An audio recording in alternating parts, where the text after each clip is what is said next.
Again, good morning, and thank you very much for coming here on the second day of our conference, the Evolution of Rule of Law. My name is Małgorzata Szulek. I am a member of the board of the Helsinki Foundation, and it'll be my pleasure to begin this day with a conversations about the language, the vocabulary we use when talking about restoring rule of law. I want to introduce our guests today. I'll try and do it alphabetically and without mentioning Anna Błaszczak-Banasiak from Amnesty International. We have Paweł Cywiński from the Pacyfika Agency, Wiktoria Grossman from the Süddeutsche Zeitung, and Jarosław Gwizdak from the Institute of the State and the Law and Society, No, not Law and Justice, but Law and Society. Close, but not entirely. Ladies and gentlemen, when we were designing this conference, one of the topics that we kept thinking about was if you have any interesting thoughts to share, then please go ahead. I have encouraged our guests to interrupt one another, but I didn't encourage them to interrupt the moderator because once I lose my train of thought, I won't get it back. When we were drafting this conference, the one thing we had in mind was a doubt as to what rule of law is, how it exists in the language of public debate. That's one. And second, without understanding what rule of law is, around the rule of law, a lot of myths have accrued, and that's where I want to begin. My first question goes out to Paweł. As a specialist in communication, you know that every story needs a typical archetypal, character, a plot, a narrative, something we can set the story in, something that will become a myth, a protagonist, an antagonist, a plot, preferably 3 acts, a beginning, middle, and end. So now, after 8 years of talking about rule of law, can we say that there exists a myth of rule of law? If so, can we deconstruct it? Or conversely, does it not exist, and are we still talking about abstract concepts that nobody understands? That's a very difficult question because myths are universal. So we would have to ask ourselves where this myth operates, where this myth can exist. In the legal community. We have something that resembles myths, and generally in Polish society, I suppose this myth is not as well known, but a myth does need heroes and antagonists. It needs a beginning, something needs to happen to launch the action. And I wonder to what extent this is a myth about a rule of law, or to what extent it's a myth about the struggle for rule of law. I think that a feature of myths is that they're about emotion, largely, and rule of law is so unemotional. It's so,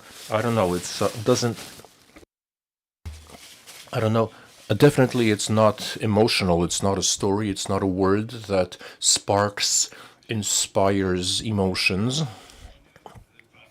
But struggle, now that's a different story, because a struggle, so who's taking part in this struggle? Who's involved in this struggle? I would define this struggle as a myth, although I'm not entirely convinced that this myth is over, that there's a moral that we can draw, because the moral doesn't exist, I'd say.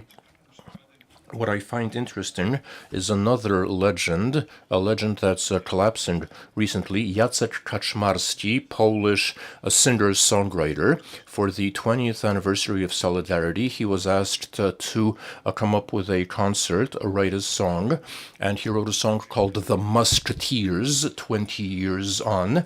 He said that the Musketeers started dealing with reality, but reality was no longer concerned with these Musketeers. So it's too early to say that this myth is over, what the moral is, because a myth needs a moral, otherwise it's not a myth. So the question is whether this is a myth about musketeers 20 years on, a very negative take, or whether it will be seen as a victory. If we did an intellectual exercise, because I agree that it's difficult for a myth to accrue around rule of law, so this struggle emerged naturally, but could it be told in a different way than the Polish romantic eternal struggle of a handful of heroes against the system? No, no chance. I think it's a great story. Theoretically, it is magnificent. It's inspiring. We have clear figures, characters. David's fighting a Goliath, people fighting for values, standing up for things they care about. Not just they, but society at large, like virtues and values. So there are resources that would allow us to build a great story around it. The question is, what is rule of law? Because that's what's difficult. When a prince is fighting a dragon, you know what they're fighting for. When 10 million Poles in solidarity are fighting, I know what they're fighting for. I know whether they'll win or not. But if you're fighting for rule of law, then it's difficult to say whether the fight was won or not. I see Jarosław Gwizdak responding. So could the story have been told differently than in terms of a fight? And second, what is rule of law? Could I get another set of questions, please? I represent the Institute of Law and Society, and just for some product placement, on our website you can find a short handbook on how to talk about rule of law, written by Professor Marcin Napiórkowski. I'm a fan. I'm a believer in Professor Napiórkowski. He's not a theoretician. He's also a practitioner, not just. And I heard some songs from the 1989 musical. I can imagine a musical being written about rule of law, but that's it, because I really don't know, because I don't know if it would be a musical about judges, about people, ordinary people. Even if it's a musical about judges, I would like it to be a musical about judges not from big cities, but about judges who know what repression is, who know how difficult it is to live and work in small towns. And so when you're imagining this musical, is it a West End musical, or is it like Grease? I don't know. I'm not that good in musicals. I only saw a handful of musicals. I know that they sell, and I know that the generation of potential viewers, I know that if 1989, the Polish musical, invokes Hamilton, and if my daughter watches Hamilton, my mother watches it, and so do I, and we read the musical differently, then I think it's a great success. And for now, rule of law doesn't appeal to these three generations, and it's decoded. So if you ask me what rule of law means something different to me than I suppose it does to an ordinary person. And even looking at our topic, our subject today, I think that it's a little, this reaches out to 2030, 2037. It's a time frame, because how can you discuss the process of restoring rule of law? That involves several questions. How do you talk about processes in terms of larger, smaller processes, even trials? The Polish word for trial is proces. So I still think in terms of trials, I really can't imagine. I don't know how the story of rule of law can be told. It's easy. You show A and B, you show what it was like and what it will be like. No, it's complex. It's a difficult, complicated process, and even more so, the restoration of rule of law, because that can be different I talked to people who attended a march in defense of the new National Council of the Judiciary. They said they were there to uphold rule of law, to stand up against the caste, the elite judges. So these are words that have taken root. There's a distorted account of rule of law that also exists, and I fail to see a common denominator. I'm sorry, but also in the context, we like talking about struggle, suffering, heroic, and I have another doubt, namely whether rule of law is something that should be discussed in terms of struggle, heroism, sacrifice, or what perhaps we should talk about it in terms of a success, of a value, independence, impartiality, independence of the judiciary, that these are values that matter not just to judges, but also to everyone. It should be brought down to everyday life. People, an individual against the state, an individual, safeguards, mechanisms, checks and balances, human rights. So that's how I depict it in those terms. And in closing, let me just brag a little, toot my own horn. I had a TEDx talk. There's a little TEDx talk, so I spoke about courts. This was 8 years ago, and I was very proud that I had 500 viewers. So I went to my son, who was 16 at the time. I managed to get his attention and his interests. He was playing a game, a video game, killing monsters. So when I said, son, Dad had 500 views. And then he turned around and looked at me. 500,000, you mean? And that's the difference. That's the difference in scale, because the reach here really, well, it's just a number. I remember this Polish cartoon where a kid says, "Granny, you have one like." No, but one view in this really superficial world of... So it is better to have 500,000 than 500. But aren't we a little lost here? You're saying that rule of law is like oxygen. We don't need to define it because everybody knows what it is. It's so close to home. It's not something that's distant. It's an abstract ideal that we need to fight for. But so something so basic, how can it attract attention? How can it get reach?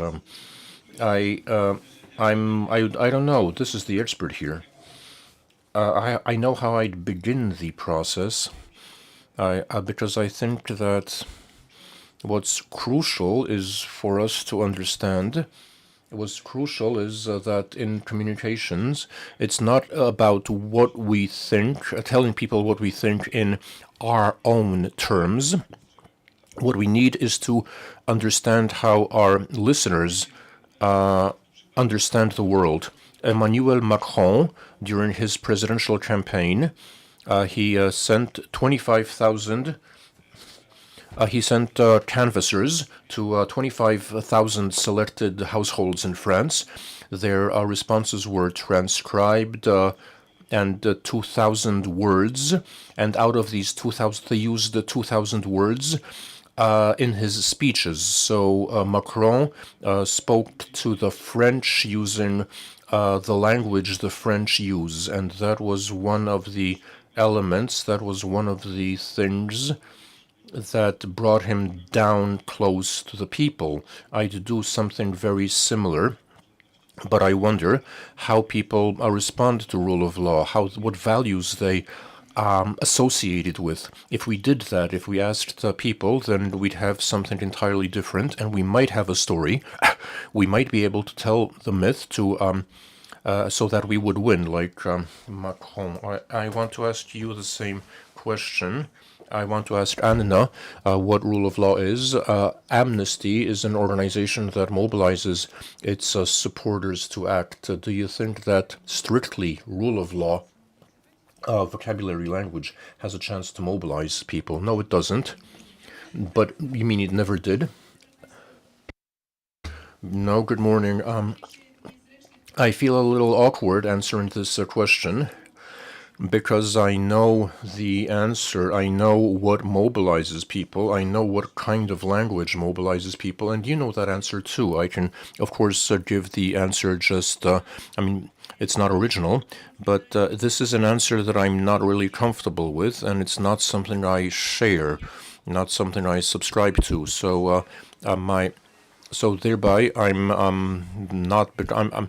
I will be seen as an ethical extremist, but what is mobilizing and what had mobilized people, I'm doing this looking at campaigns, at the Amnesty International campaigns. So those campaigns where we had tens of thousands or hundreds of thousands of signatures, likes, those were campaigns that were either addressed topics in black and white terms, that generated emotions, usually questions of security, like, for instance, very often the security was something that always worked, and something where there's a clear-cut victim and an aggressor. So the full-scale invasion of Russia against Ukraine. So there, our campaign in this respect was one of the greatest successes of Amnesty International in Poland for years. And on the other hand, these are things that are polarizing, divisive, that spark emotion, that are very emotional, and these are subjects, areas where you can clearly identify an enemy or a victim, like access to legal and safe abortion. That's another Amnesty International campaign, which in recent years, in terms of reach, in terms of mobilization, I'm not talking about actual impact or effects, but they were effective in terms of reaching people. So I'm a little uncomfortable saying this because we would like to base our mobilize calls on values, or calls to mobilize on values, but that doesn't work. The question is, what now? And what I think is seminal, what I think is crucial, but what doesn't work, and I think it won't work in our lifetime, is invoking the law. I'll try and explain what I mean, and I'll be glad to find out what you think. So I believe that the greatest problem that caused by the crisis of rule of law in Poland is not the dismantling of the Constitutional Court, is not undermining erosion of judicial independence and the judiciary, but it's the challenging or undermining of the authority of the law. Because until recently, we could easily call upon, quote, the Constitution or international treaties or the judgments of the Constitutional Court, and that, ended the discussion. I'm not saying that these judgments weren't subject to criticism. I myself, publicly disagreed with many decisions of the old Constitutional Court, which I found unconvincing. But I wouldn't think of undermining, of challenging their validity. But now this doesn't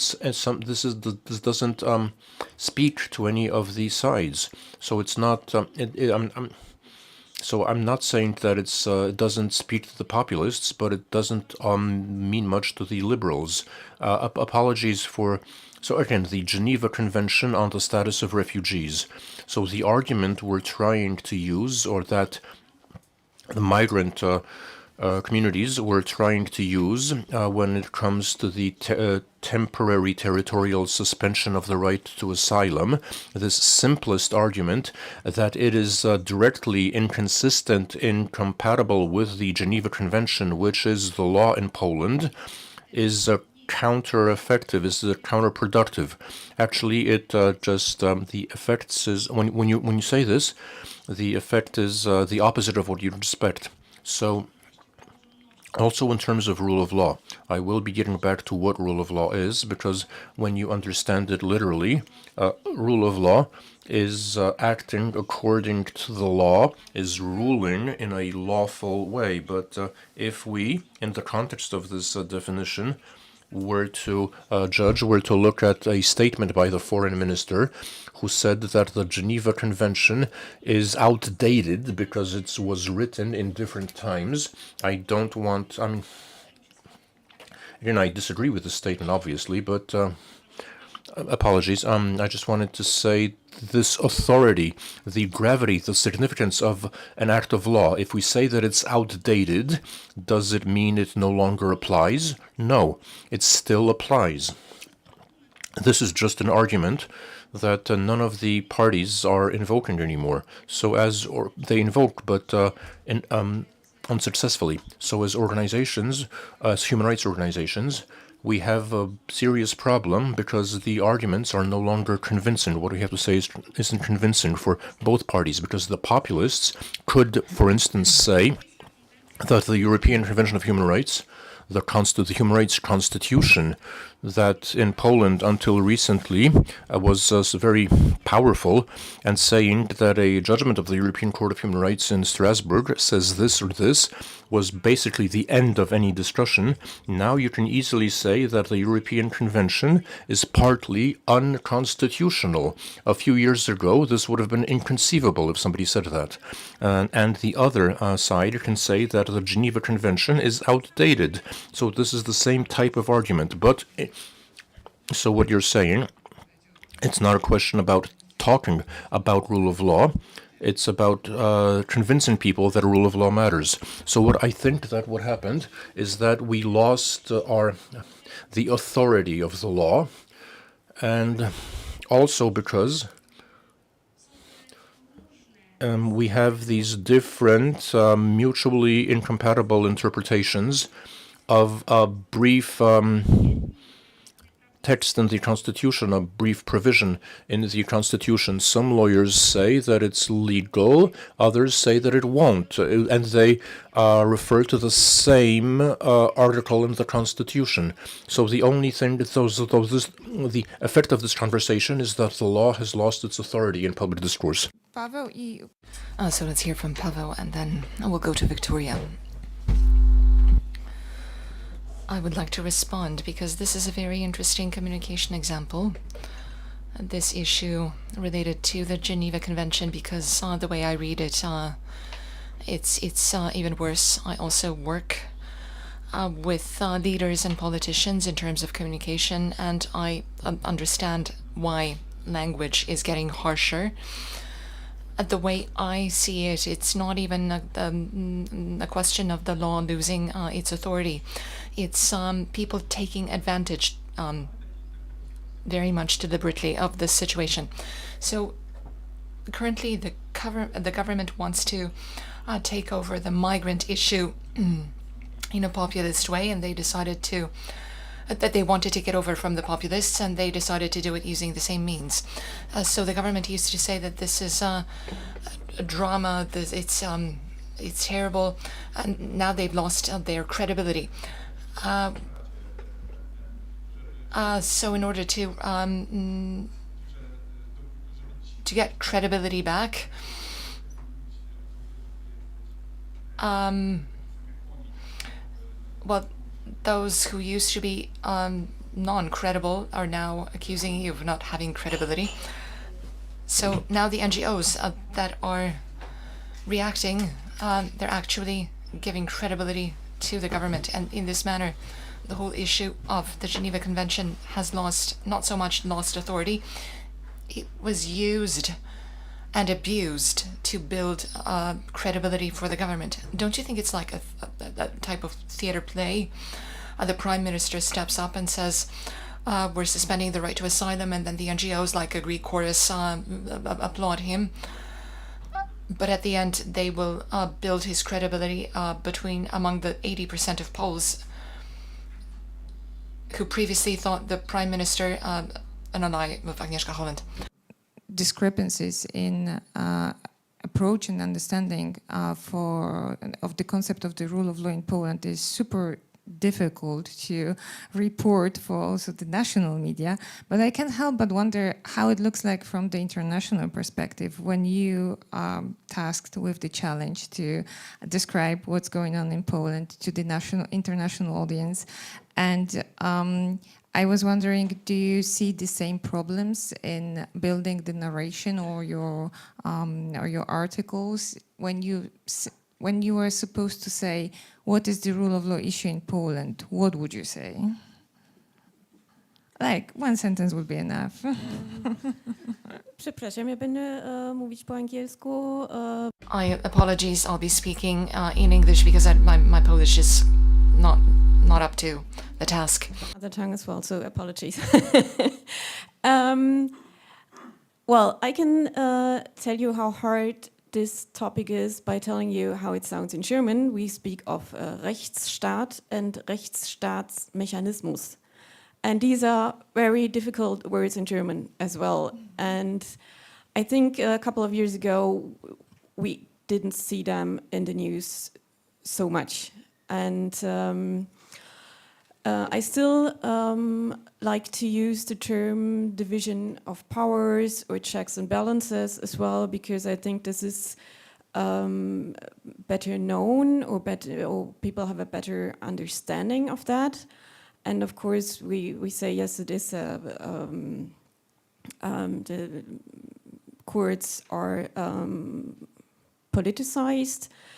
So this is something that you might understand better, but maybe in somehow we have in some way we have to be grateful for what happened here, or as well as the EU courts and the EU Commission and all the EU countries, because we learned so much.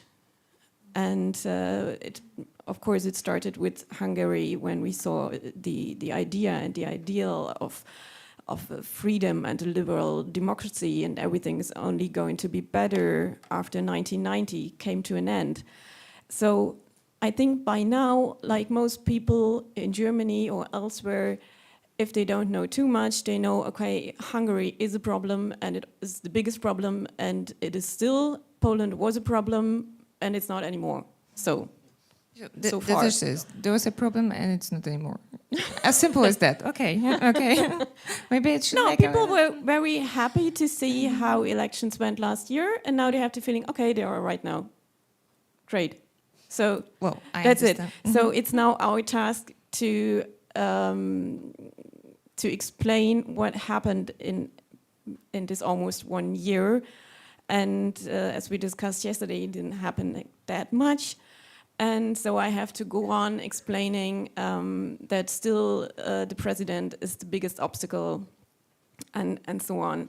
And yes, it is hard to explain, but it's always good to go to the streets and demonstrate, because that's something that people understand. Okay, something must be rotten there, otherwise they wouldn't go to the streets. So, but what I actually think interesting in that discussion that you speak about, actually about this side who is worried about the courts. And is it not the other side who built their own rhetorics about it and their own narrative?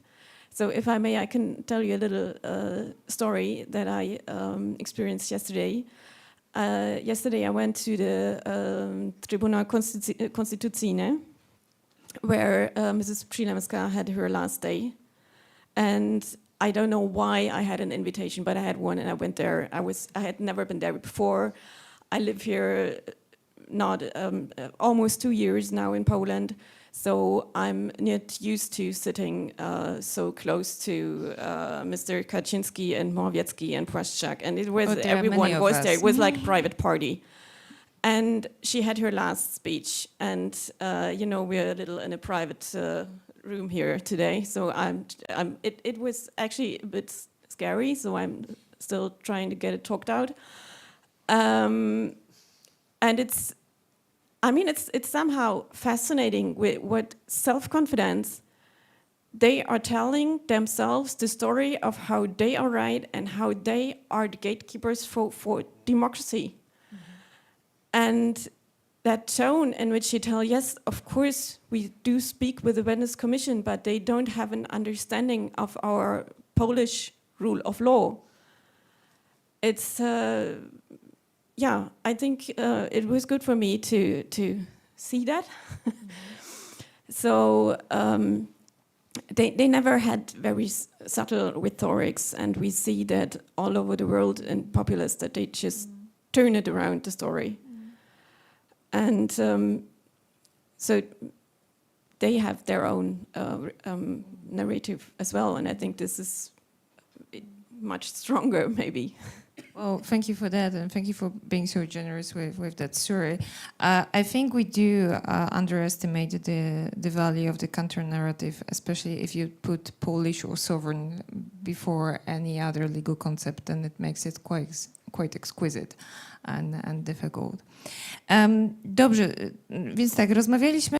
Okay, so we have already talked about myths, and we determined that the myth of struggle was the only one that we were capable of creating, and that was the most the easiest one to produce, with no alternatives. Well, I am a little disappointed with myself. Maybe I was a little too passive in terms of building a positive myth and some alternative to struggle. Maybe I'm wrong. Maybe it wasn't doable. Because in myths, it's always, you have a bad guy, a good guy, and they fight each other, and that's simple. So we identify with those who are fighting, and that is easier. But that is a sort of a holdover from the distant past. But there's another role that we could take on, because in classical stories about conflict, about struggle, there are three roles. It's not just the oppressor, the bad guy, and the victim. There's a savior, a rescuer, an arbiter. And in this, everything unfolds within this triangle, whether it's the Bible, a Stephen King novel, or a Marvel comic book. So when you're writing about war, you're creating a story of war, you're automatically trying to, you have this schema in your head. Who is the bad guy? Who is the victim? That's why crime sells, because it's a perfect rendition of conflict. The bad guy, the good guy, and the rescuer.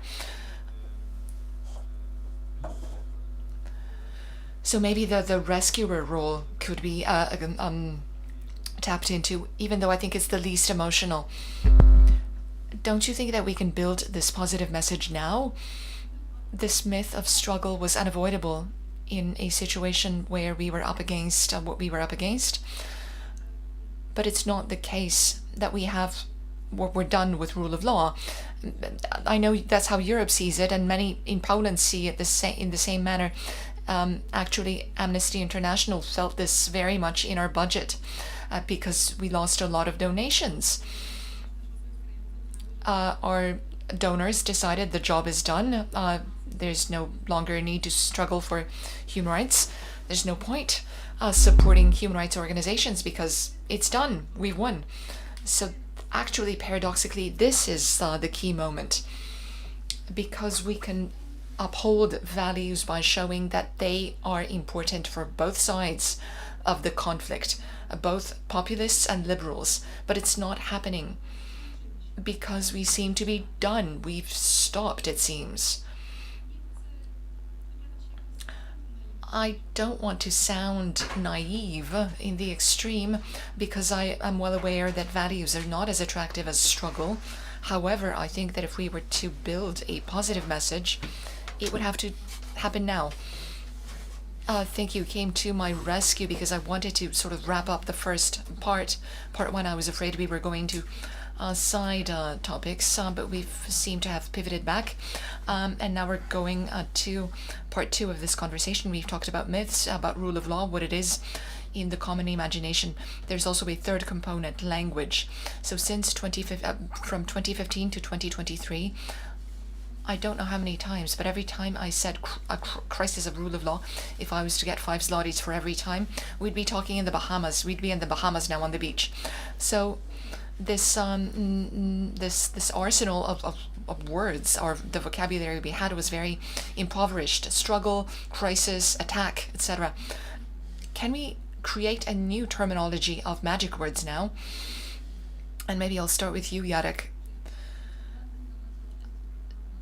So could opportunities for rule of law, or a renaissance of rule of law, could that be a counterweight to crisis of rule of law? Now I need, maybe ChatGPT could help me. I'm out of the spring of rule of law or something. We did send out that message on social media once, and that seemed, that was embarrassing in the end. A new spring, spring is a long topic, but let's drop seasons. So as for this new vocabulary, there are new words like the neo-judges or the neo-NCJ. Maybe not neo, or quasi, or paleo. But it also shows a certain poverty of language, and that we're clinging to these codes like rule of law, crisis of rule of law, no rule of law. It's like what Kaczmarski described what happened to our class, to our grade.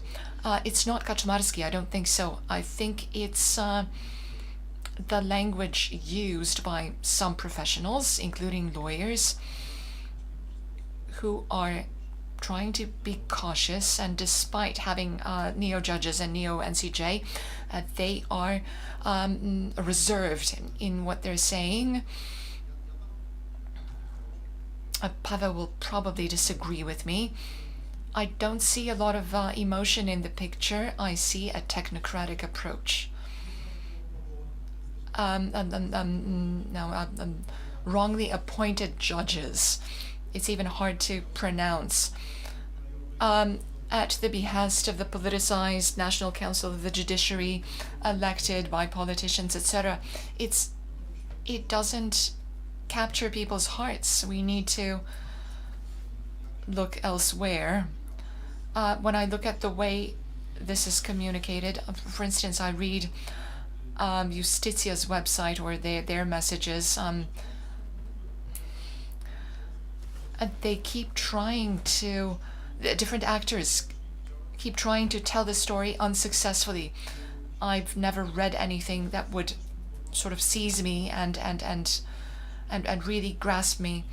I try to allude to movies, to quotes, to the Musketeers, so I can sort of spin the story using very old codes, and Professor Napiórkowski comes to the rescue, speaking of a strategy and so on. The question is, where are we now? Where are we now with restoring rule of law? When did it happen? A year has gone by, and we don't really know where we're at. And I'm thinking it's a very difficult task to tell the story of rule of law in a human way, in a compelling way. I'm waiting for it to become, to get mentioned in hip-hop. It's coming. I've heard a piece about street demonstrations with some people running. Do you listen to Wanna? I regularly listen to Wanna. So the narrator in one of his songs is wondering whether to join a group of young people who are going to the streets.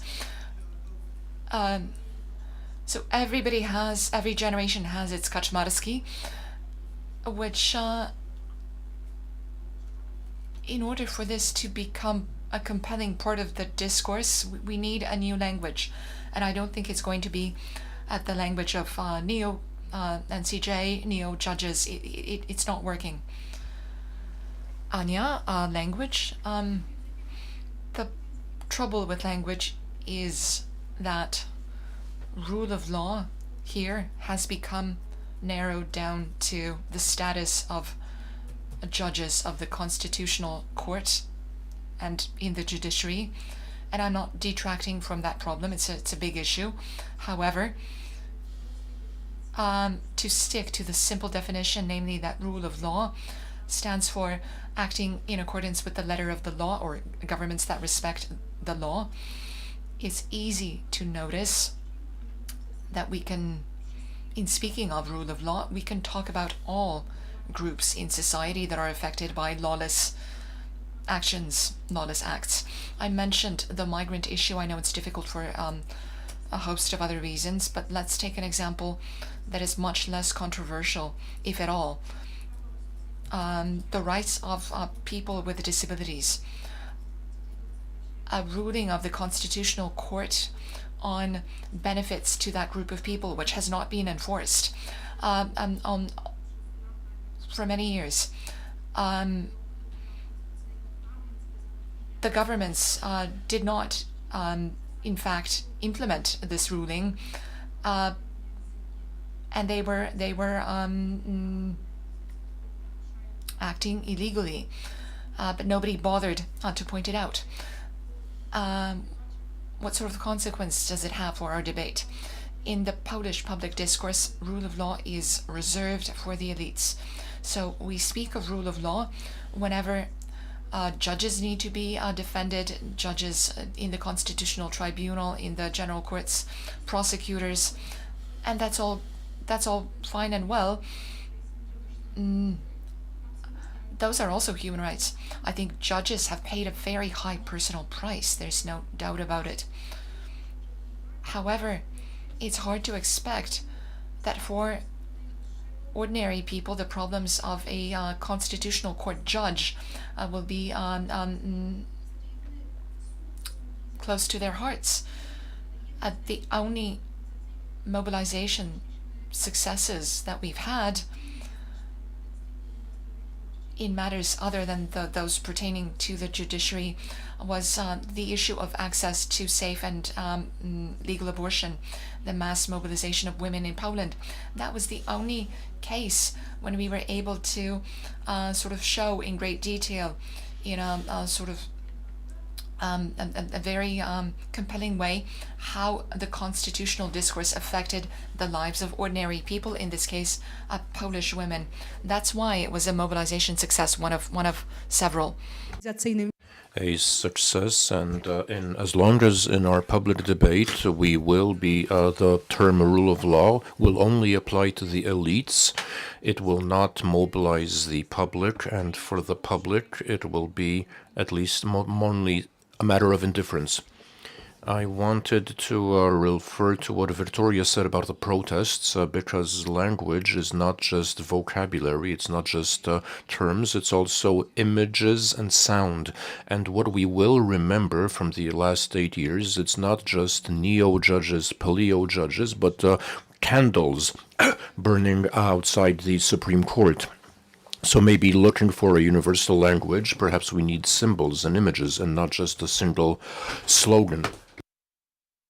I think it's about language, images, and metaphors, because what we remember are emotions.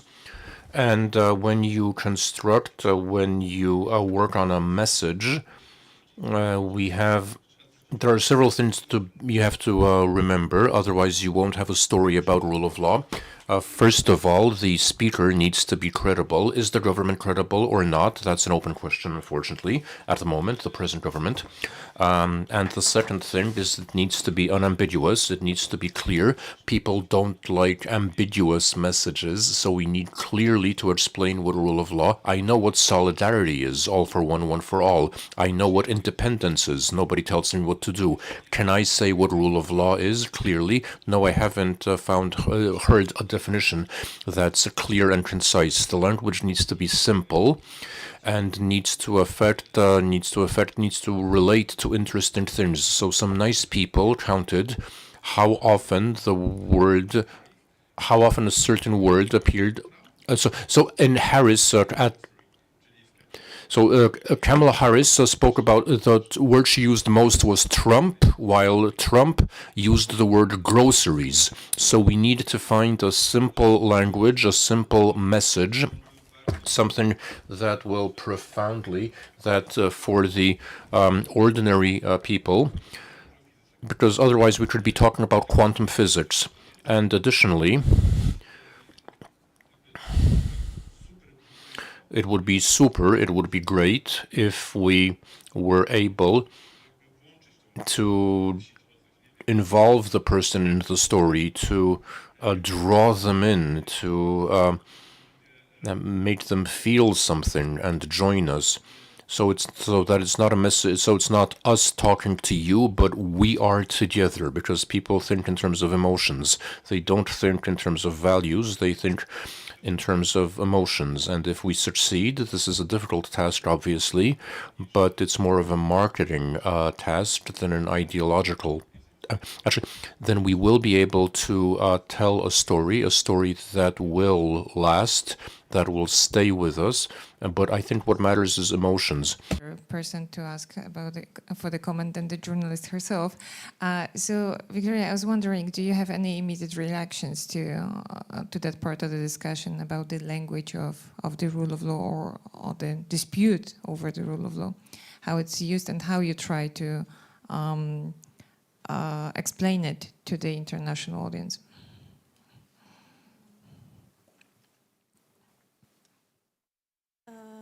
Well, first of all, I think it's a great idea to have a musical about it. Please do that. It will be a big hit.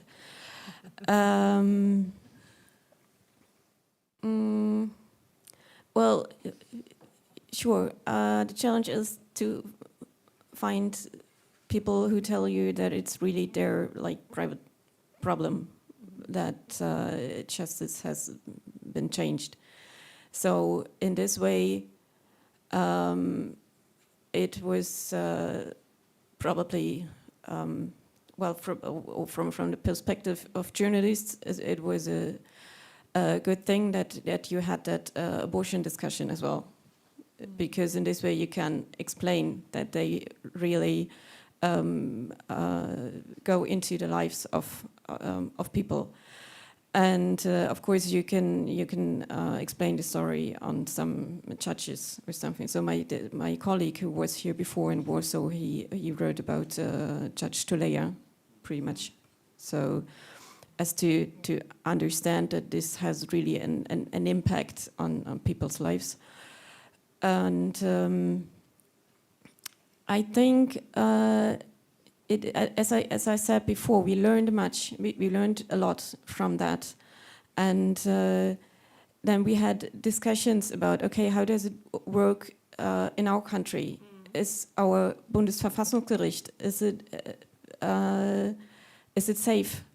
And we do have these discussions now, as we see rising populism and as we see that far-right parties are gaining more votes. And now these discussions are in our parliament, and people work on that we ensure the functioning of our institutions and of the courts. So, but do you think the issue of independence of the institutions will be a subject to discuss during the election campaign, or is it going to be a topic as much, or rather the focus will be on, grocery and a cost of the energy? No, it won't be a topic in the election campaigns. But they are trying to save it right now. They are trying to solve it before the upcoming elections in late February, because after that it could be too late. So, well, I hope they will solve it now. Fingers crossed. Proszę Państwa, rozmawialiśmy już o Ladies and gentlemen, we spoke about myths, rule of law, and language. I have two sets of questions on the role of the media and polarization, but I wanted to check whether you have any questions or comments. I see two people for the time being. Yes, please.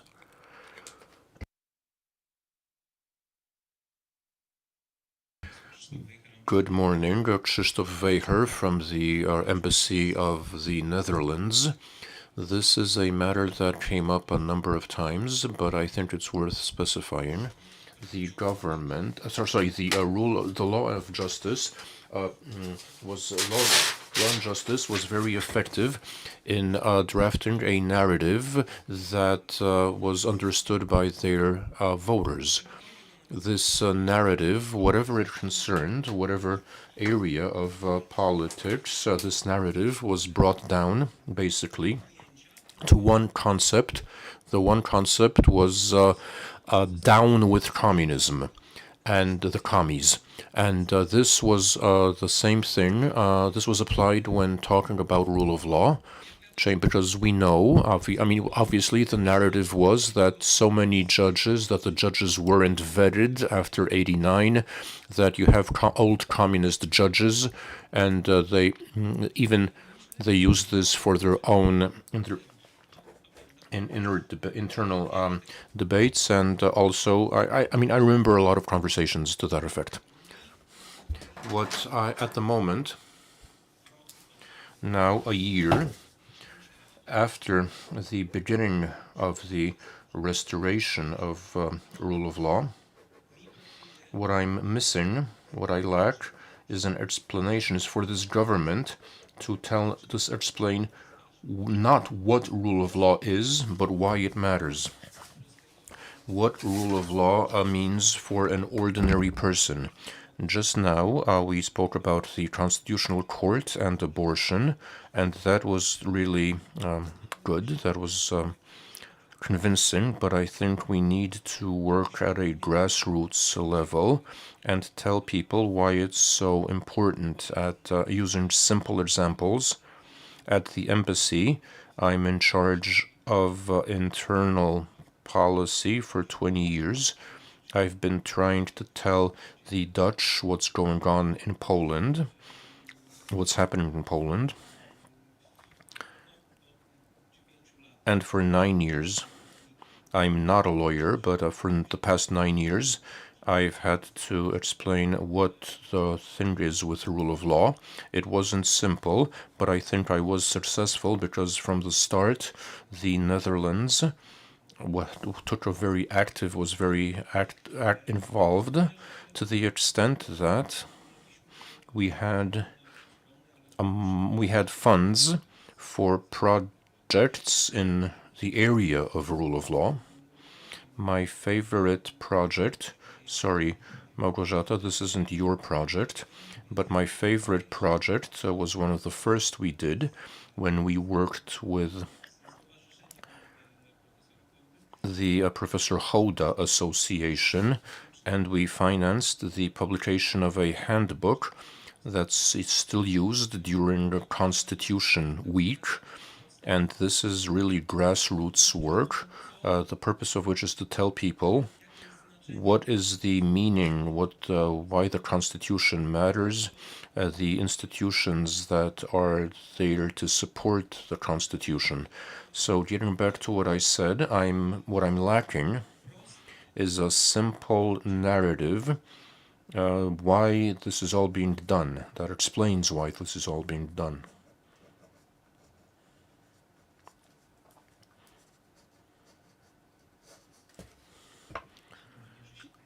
Jerzy Śliwa, I'm a graduate.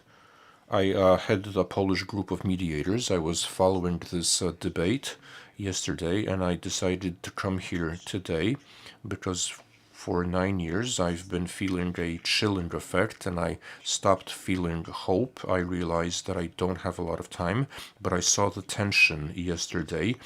We have already given the red card to this government because for the past year all the worst things happened. But the debate yesterday gave me hope, which is why I decided to come and share. I want to point out that perhaps we didn't do our homework, and thank you for asking for comments, but I do have a question, a specific question. To begin with, however, I would like to say that this is where we're talking about rule of law. The people following this debate will pass it on And for me, it's a butterfly effect and not just one impression or 50 million impressions. So the lawyer from Szczecin who inspired people to go to the march. The red card is there because we failed those people who went to the March of a Million Hearts. They won't go to another march. So first, a warning. For 9 years, I've been hearing the opposition and now the government saying that treating poo-pooing. Actually, between judges, they're using pet nicknames. You don't want some excessive familiarity. So let's address each other with respect. This is painful because so we have this some respect, and nobody was held to account. I saw a person yesterday. I watched someone, the lady, who was very mindful, who wanted to use her time, who wanted to be treated with respect, but she wasn't treated with respect because when you spoke about hats, she was told that she had misunderstood something. And Eva Siedlecka, who was sitting at the back, she was affected by this chilling effect, which for many people over these last 8 years, this was a testimony to the time, and nobody was held accountable. We didn't give those people back their dignity, those people who were affected. Okay, I know I'm out of time, but about mediation, if this government has given 0 zlotys to mediation, and there's propaganda from the ministry saying that things are excellent and things are very bad, that means it's not working. That means we're using. Okay, so now for my question, 3 things. First of all, what? I feel solidarity. What do we want to tell people about rule of law? 2, do we really want to do this together? Do we see it the same way? And 3, why are we doing this? What's the purpose? So my question to you is, if you think if there is a butterfly effect, if at least one impression, so how, as mediators, can we communicate, can we tell the people about rule of law? We have another question from our viewers online, from Dagmara Dirda from the Helsinki Foundation. I'm in charge of communication, and I wanted to point out to mention one thing I've been thinking about since yesterday, namely absence, because in this room, yesterday and today, I don't see anyone under 30. I mean, correct me if I'm wrong, but and I think this is very visible, conspicuous, because we're talking about something that is very important, something that's fundamental, and I think that a large group isn't taking part in this discussion because they have more pressing problems they identify with. I see, however, a potential here to show them that one of the reasons, a reason for their problems has to do with the rule of law. But the question is, how do you talk about that? Because in communications, in current communications, which is such a challenge, so many things we have to respond to, and for 8 years it's been very intensive. We don't have time to stop and reflect and evaluate the situation. So this is something that struck me yesterday. Again, there's something we're lacking. This might be a question to me, but maybe the panelists would have some idea how to reach out to the younger generation. In closing, I don't want to say that we should rejuvenate. I mean, I won't make TikTok videos or whatever. That wouldn't be genuine. That wouldn't really be authentic. But there has to be a way of showing that this is a part of the puzzle, that it's something that we should reach out to the younger generation. We should. Eva Hołuszka, I wanted to answer the gentleman. You've been talking about struggle. Yes, the ordinary people, the people who went out into the streets, the people who were arrested by the police, like that woman who was often arrested. This won't be a story about their rights, but it will be a story about that struggle we will lose. In 3 years' time, we will lose if we forget about these simple, basic things about those people who fought for a cause. Just as there were many people disappointed during Solidarity. I was arrested, I was in prison in the 1980s, and there might be a lot of people who are disappointed now. You mentioned a red card given to the government. If this red card will be shown in many places, then in 3 years' time, we won't be talking about rule of law anymore, because they will be taking revenge. They'll take revenge on everyone if we lose. And I'm expecting, these conversations, this discussion, I don't want to hear about some subtle, lofty, rarefied concepts, but I want to know what to tell people, what to tell those ordinary people who fought, who went out into the street, like the first demonstrations of the Committee for the Defense of Democracy. 100,000 people turned up. So what do we tell these people when nothing's changing? What is to be done to keep these people from being discouraged? I understand that you have the president who's an obstacle and so on. I understand. But these people mostly don't understand. They made the effort, they fought, and nothing's changing. And I want there to be more, and I want this conference to be more focused on those people. I was also, there was too much legalese yesterday, I think, and we had experts who didn't allow. Thank you. Are we wrapping up?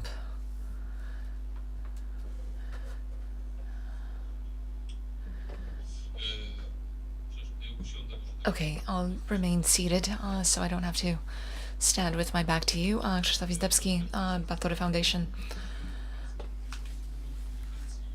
I always wonder about communication whenever we're having such discussions and so reflections after 9 years. Although our activity as activists is a little longer. One thing that I was missing from this discussion is something about the aims, because the aim will be different, like you said, the lady and the gentleman, in terms of showing appreciation to those who were out in the streets, standing in the cold. There's another aim that we failed to achieve over those 8 years, namely convincing people on the other side that rule of law is important, or the model that we consider to be rule of law, that's important and essential. And I think there were attempts to that effect. But, well, to end on a positive note, and to end my comment on a positive note before I ask my question, communications that were aimed to convince those who think alike, so preaching to the choir, those in the streets or speaking in the media, their communication was sort of self-affirming. Yes, I'm right because somebody else has said so too. along with a spontaneous group of people, we started protesting against the appropriation of the Constitutional Court by the new government at the end of 2015. So one idea that we were able to put into practice at a big demonstration before the founding of the Committee for the Defense of Democracy, the KOD. KOD had its founding meeting. We asked our lawyer friends to set up a sort of emergency service. They would walk around amid the protesting crowds and explaining to people why they were out there and providing arguments, because a lot comes out of intuition and one's political views. So I'm standing here because I don't like law and justice, but the Constitutional Court is an abstract idea for me. So what is our aim? What do we want to communicate about? What do we want to achieve? We need to narrow it down. And if we want to convince our opponents, well, that's a whole new level of difficulty. Carolina Pils asks, how do we do away with the myth of different rules of law? It seems we have different rules of law now, or judges and courts. Maybe we first need to explain that there is a single rule of law and then explain what it is. Thank you.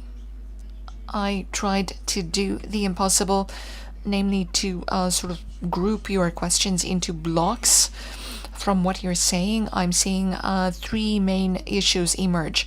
So firstly, what are we communicating?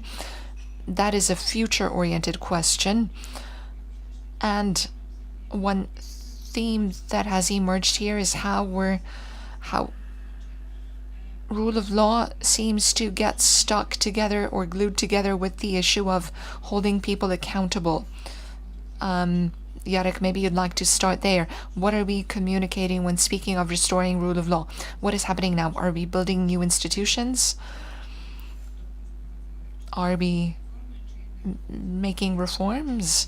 Or are we holding people accountable for their wrongs and abuses? Are we holding the previous governing majority to account? If we put it all together, if we put it all in one basket, that's also going to be wrong. It's like communicating to everyone, i.e. no one, so communicating everything, i.e. nothing. That doesn't get us closer to our aims. Yesterday, Monika Olejnik hosted Minister Adam Bodnar, and there was this quick reply. Has Romanowski been brought to been served justice? To which the minister replied, it's the court that punishes. It's the court that issues judgments. And that marks a change in communication.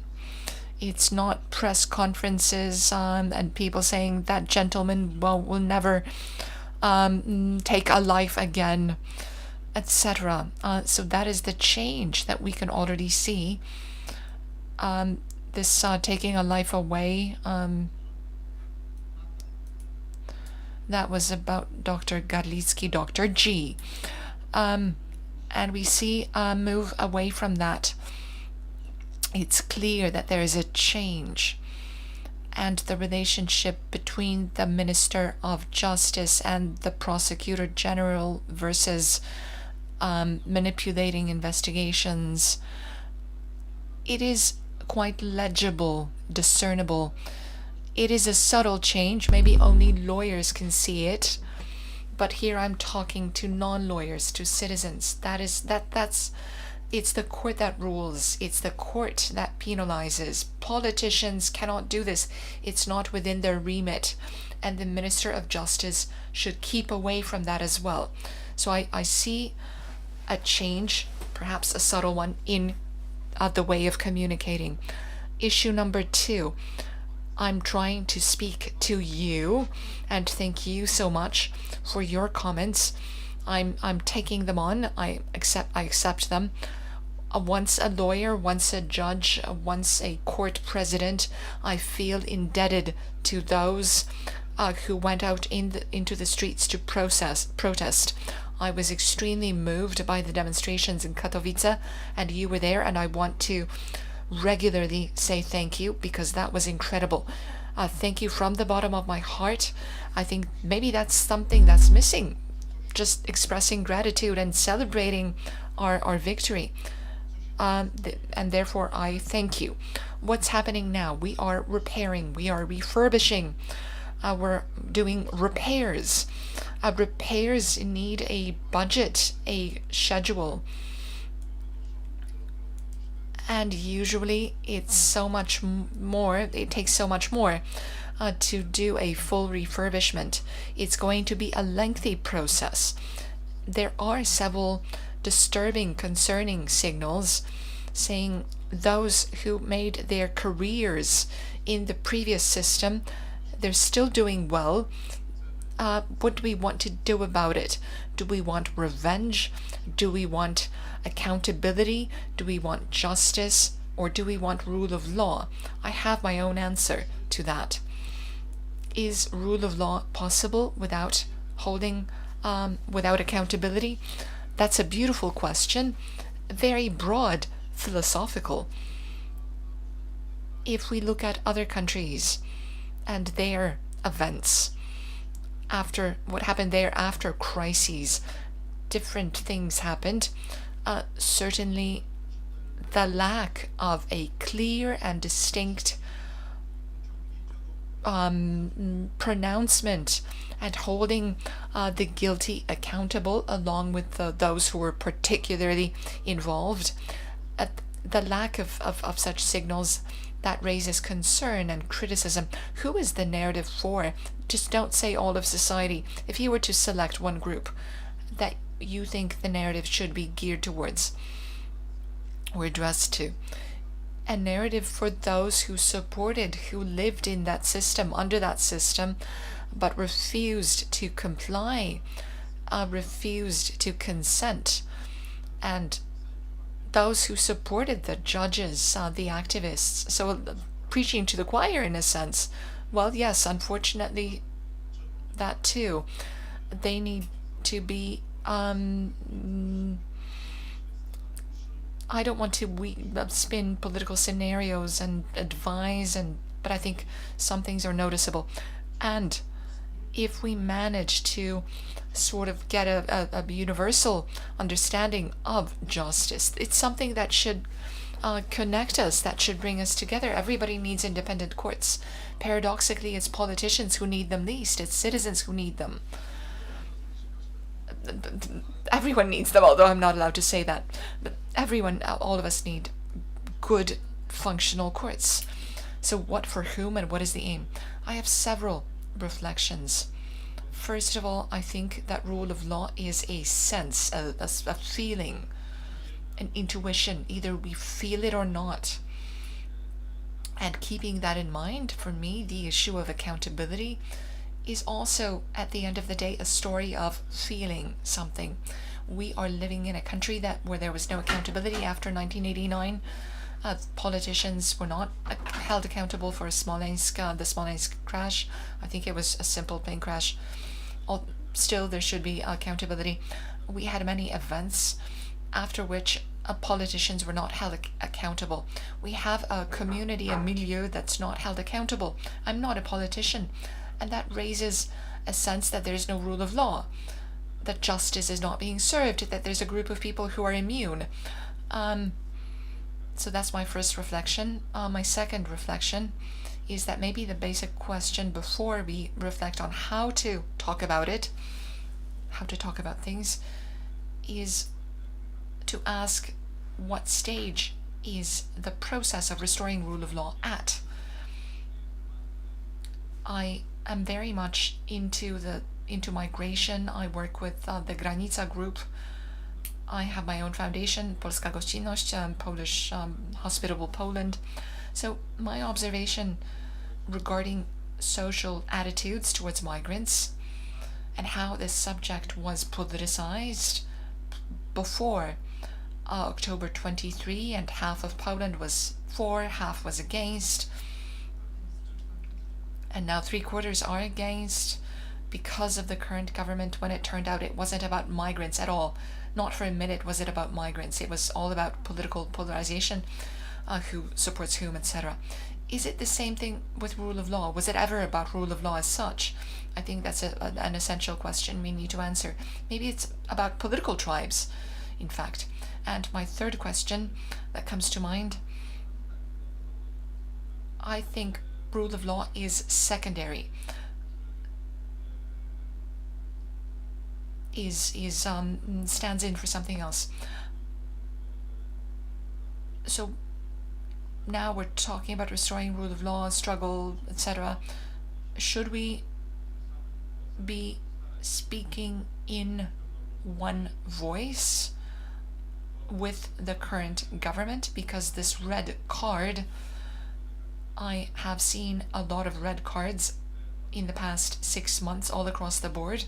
Maybe what it actually says is that those who really want to fight for rule of law, they need to stand aloof from the government. It requires civil courage, especially if you were in the same tribe for the last 8 years, fighting for one side. And maybe we need to speak differently, with a different kind of emotion. And we will be on the side of rule of law rather than polarization. I do have my answers to these questions, but maybe they're premature. Building on this, Anya, I would like to turn to you. Should we be saying we?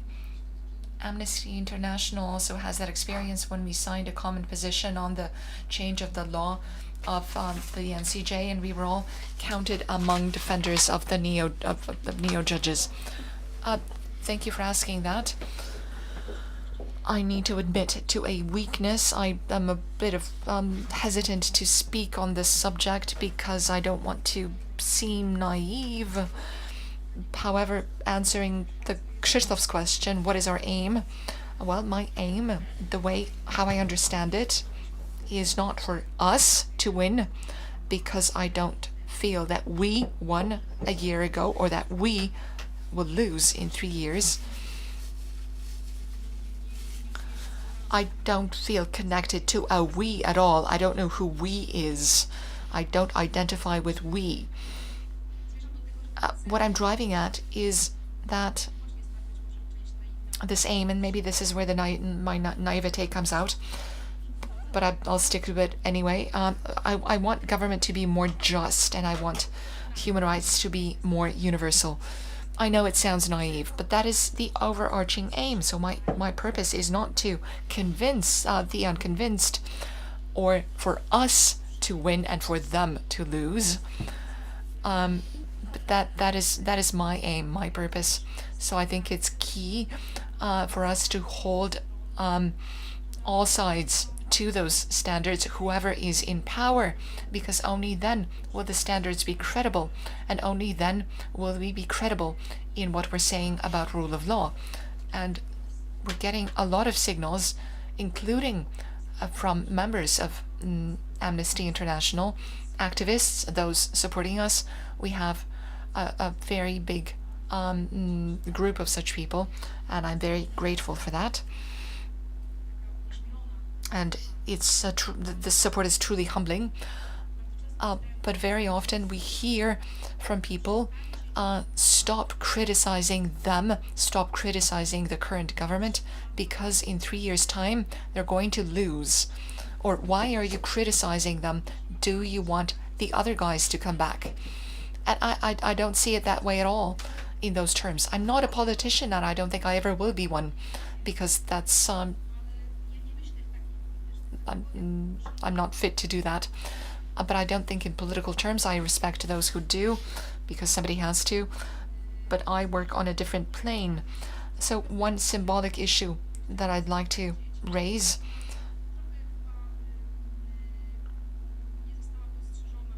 it hasn't really gained a lot of traction in the media.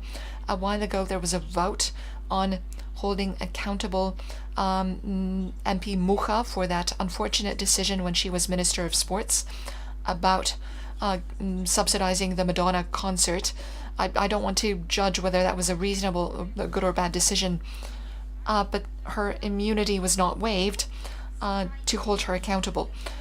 That was a political mistake in my view, because if we're saying that we are the rule of law, guys, let's subject Minister Mucha to the judgment of the common courts and the prosecution service. But if we say, okay, no, we won't submit to that judgment, how does that differ from what we had before? So regardless of whether we see those charges as fabricated, stupid, wise, etc., it's irrelevant. For me, it's key to follow those standards regardless of who is in power, without making calculations to the effect of how will it impact the next election.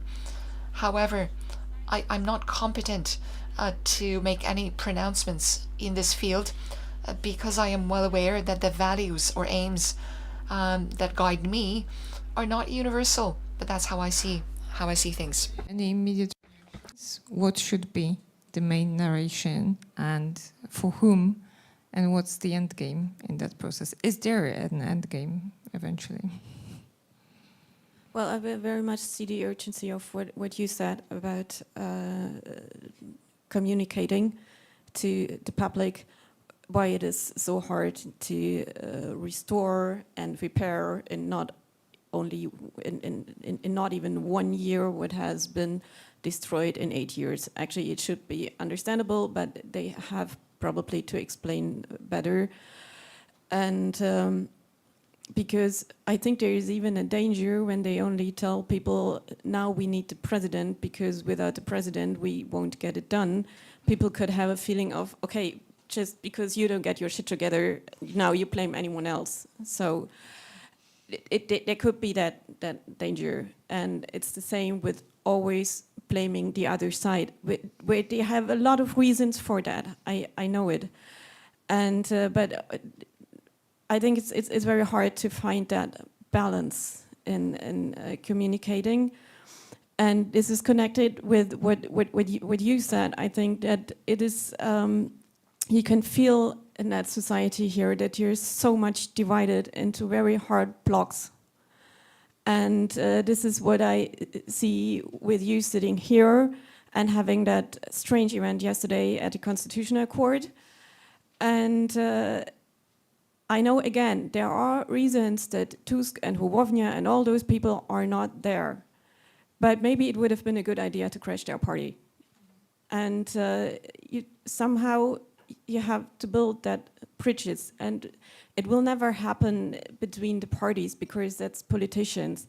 But between people, and yes, maybe it would be a good thing to not instrumentalize the rule of law thing as well, but to be more open, more transparent, more honest about own failures. And we know there has been a failure from the other side in 2015 when they appointed, I didn't, 2 judges or whatever. You know better about that. And so, yes, probably. And it was a good example that you just had with the minister. She was, yeah, and.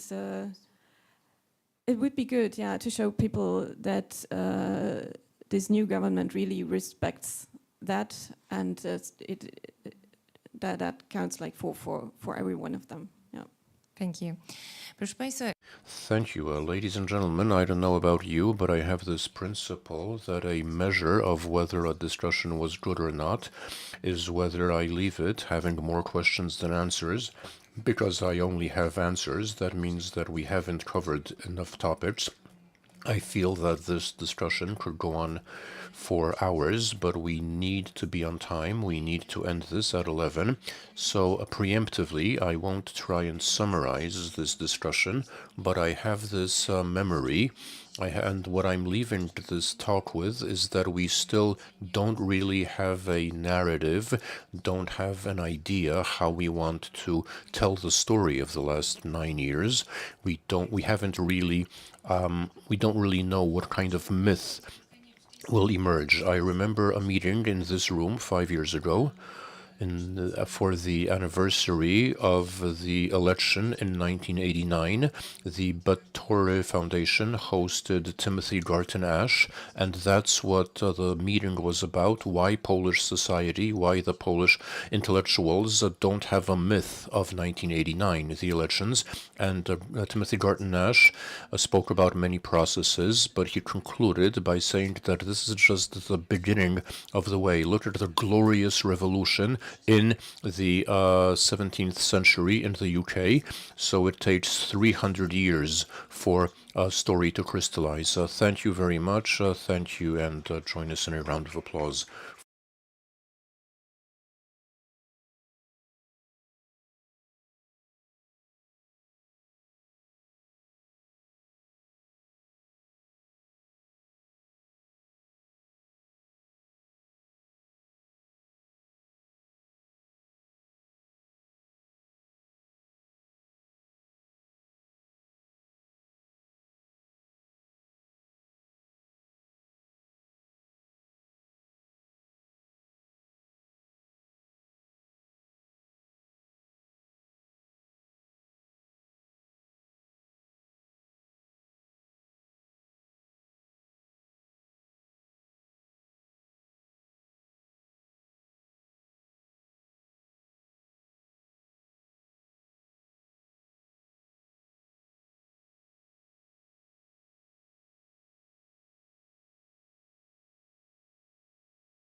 Ready now. Thank you very much, and do take your seats. I want to welcome those of you who are joining us online. Our next panel in this conference about issues on the evolution of the state and law, how we can wrap up, summarize this year of restoring rule of law. As we said yesterday, we were trying to talk about more systemic issues yesterday, but this binary approach is, trying to summarize where we are on a scale of 1 to 10, is doomed to fail, but still, as the co-host of this, together with our co-hosts, the Helsinki Foundation, we decided to use this space to reflect upon issues of a more systemic nature and perhaps look at the language we've been using, the vocabulary we've been using, not during these symbolic 8 years that we've been talking about at this conference, or possibly 9 years, as some people have said.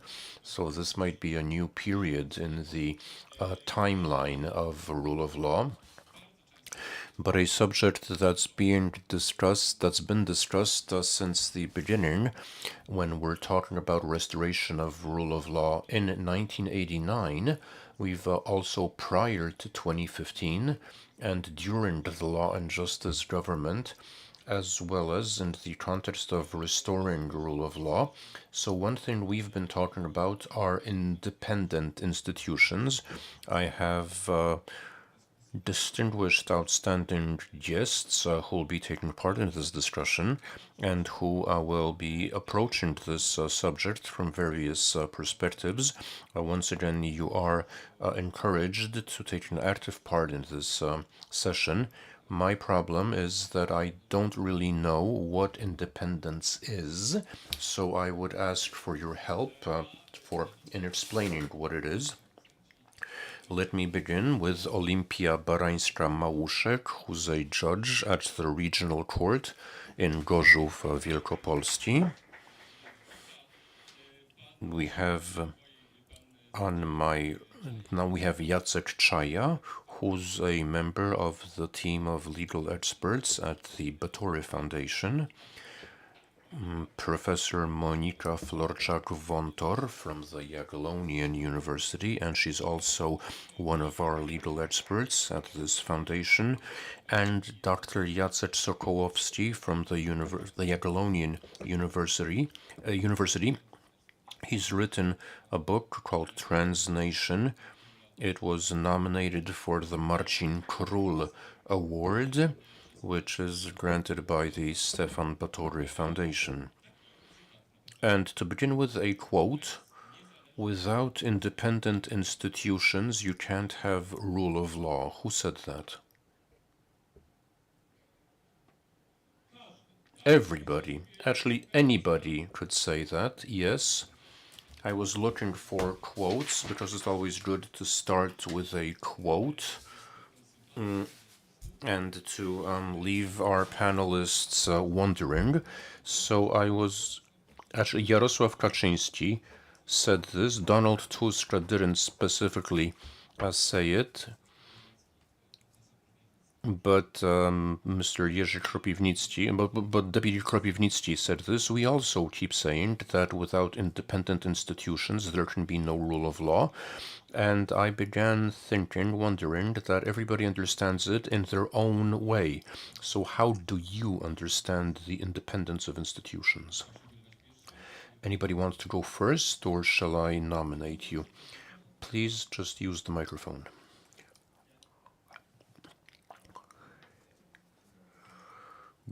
Good morning, and since I'm the first to speak, I will speak off topic. That's how it's done, but it will be slightly on topic all the same. because the question, the leading question or the claim that without independent institutions there can be no rule of law is true. However, I would like to point out that independence can be understood differently as can be a rule of law, and there can be less or more independence, just as democracy. I mean, there are countries which are undemocratic, there are countries which are democratic, but there's a democracy index and a rule of law index, which is also very good, which shows that countries are moving up, moving down on this index and this scale. And I wanted to say that, of course, without independent institutions, there can be no rule of law. But it's not a sufficient. It's a necessary condition, but it's not a. It's not exclusively. In Poland, we think in terms of the state of rule of law, the Staatsgericht. So the way like the positivists understood it. However, I prefer the term rule of law, which is translated as, which is not entirely the same, because in rule of law, so the state is to create a system, including the judiciary or the administration, in which citizens, in which the people will be protected against abuse by the state, will be protected from themselves. But what matters is the outcome, whether a state is just, whether the rule is just. And here it's clear that it doesn't depend exclusively on independent institutions. I can expand, but I don't want to do that at this time. Anybody else? Yes, Judge. Thank you for that comment, because I think we are at a stage when we're moving from the German system to the Anglo-American system. As a society, we're beginning to demand the authorities and institutions to exercise a protective function to protect us from unlawful abuse by the government, by the authorities. And we are increasingly focused on individual protection, the protection of groups. Over the last 10 years, there has been an outburst of jurisprudence, of cases heard in court from consumers, consumer rights.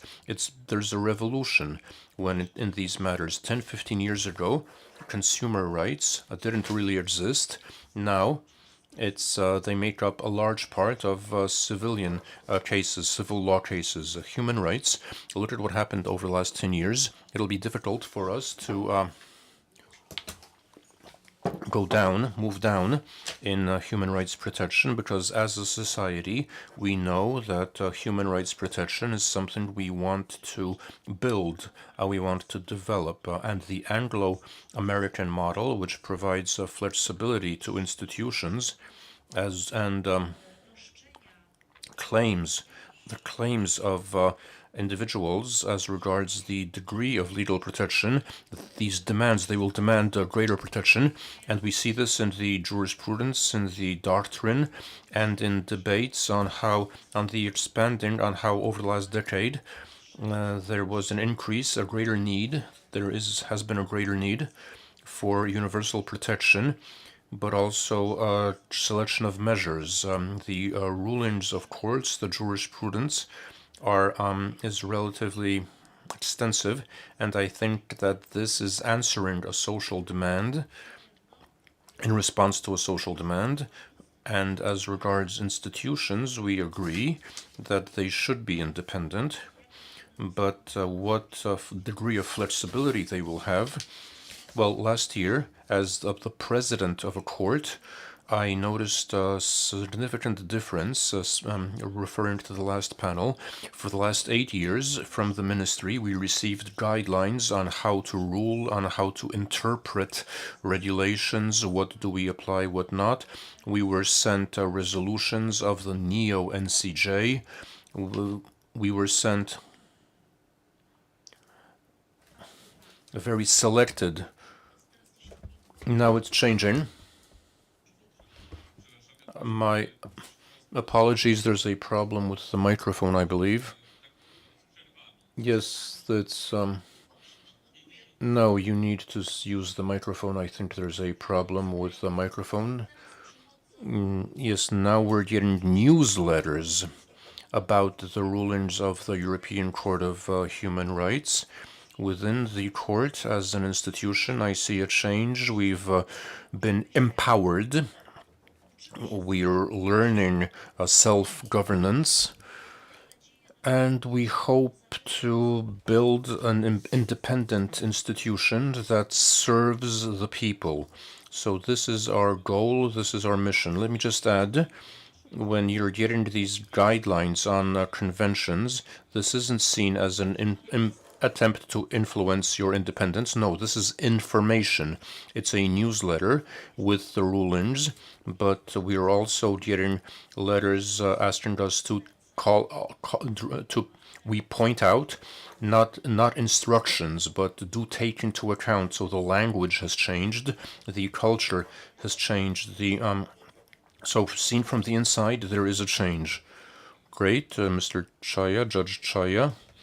Let me also add, in the context, we spoke about hats yesterday, but he was a former Deputy Minister of Justice.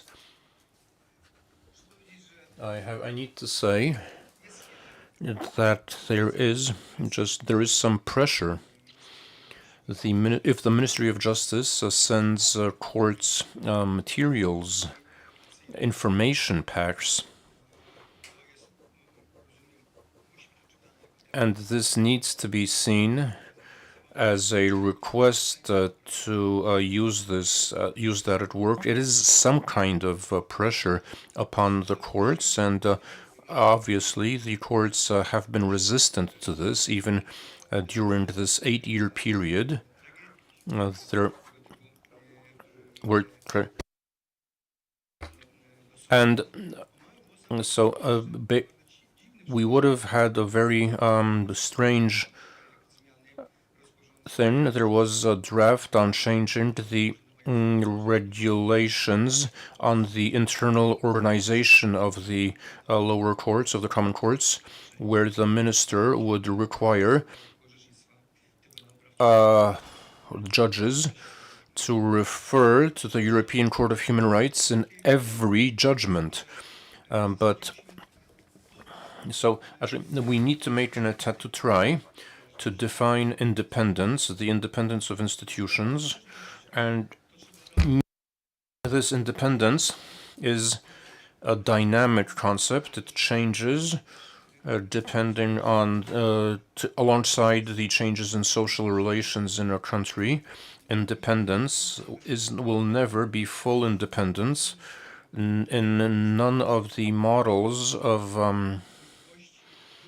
the state, there can be full independence be achieved, and full independence would not be desirable, as there would be no interaction between the branches of government.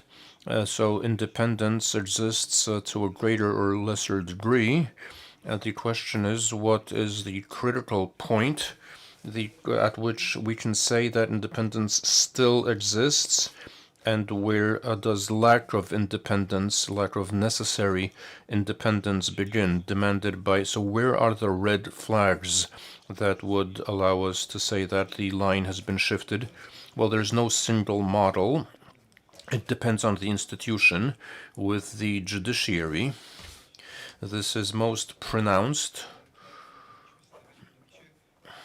This independence ought to be seen, should be seen in the context with regard to other branches of government, the executive and the legislative branch.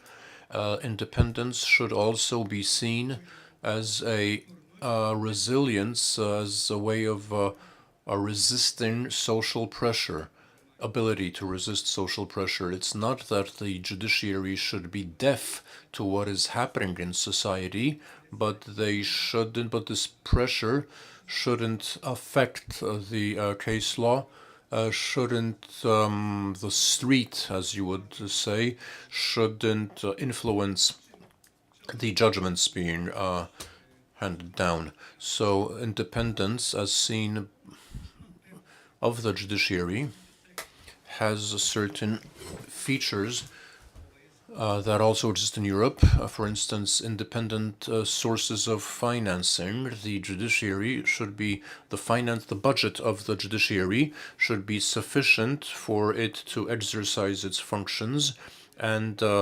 ideally, this budget should be independent from all other branches of government, which is not to say that this budget shouldn't be supervised. So the way this there should be some oversight, but there's another interesting aspect of independence in the context of restoring a rule of law. So to what extent the legislative branch can shape the judiciary, and especially the resources, the judges, by determining that there is the need to intervene, for instance, in the name of restoring the rule of law.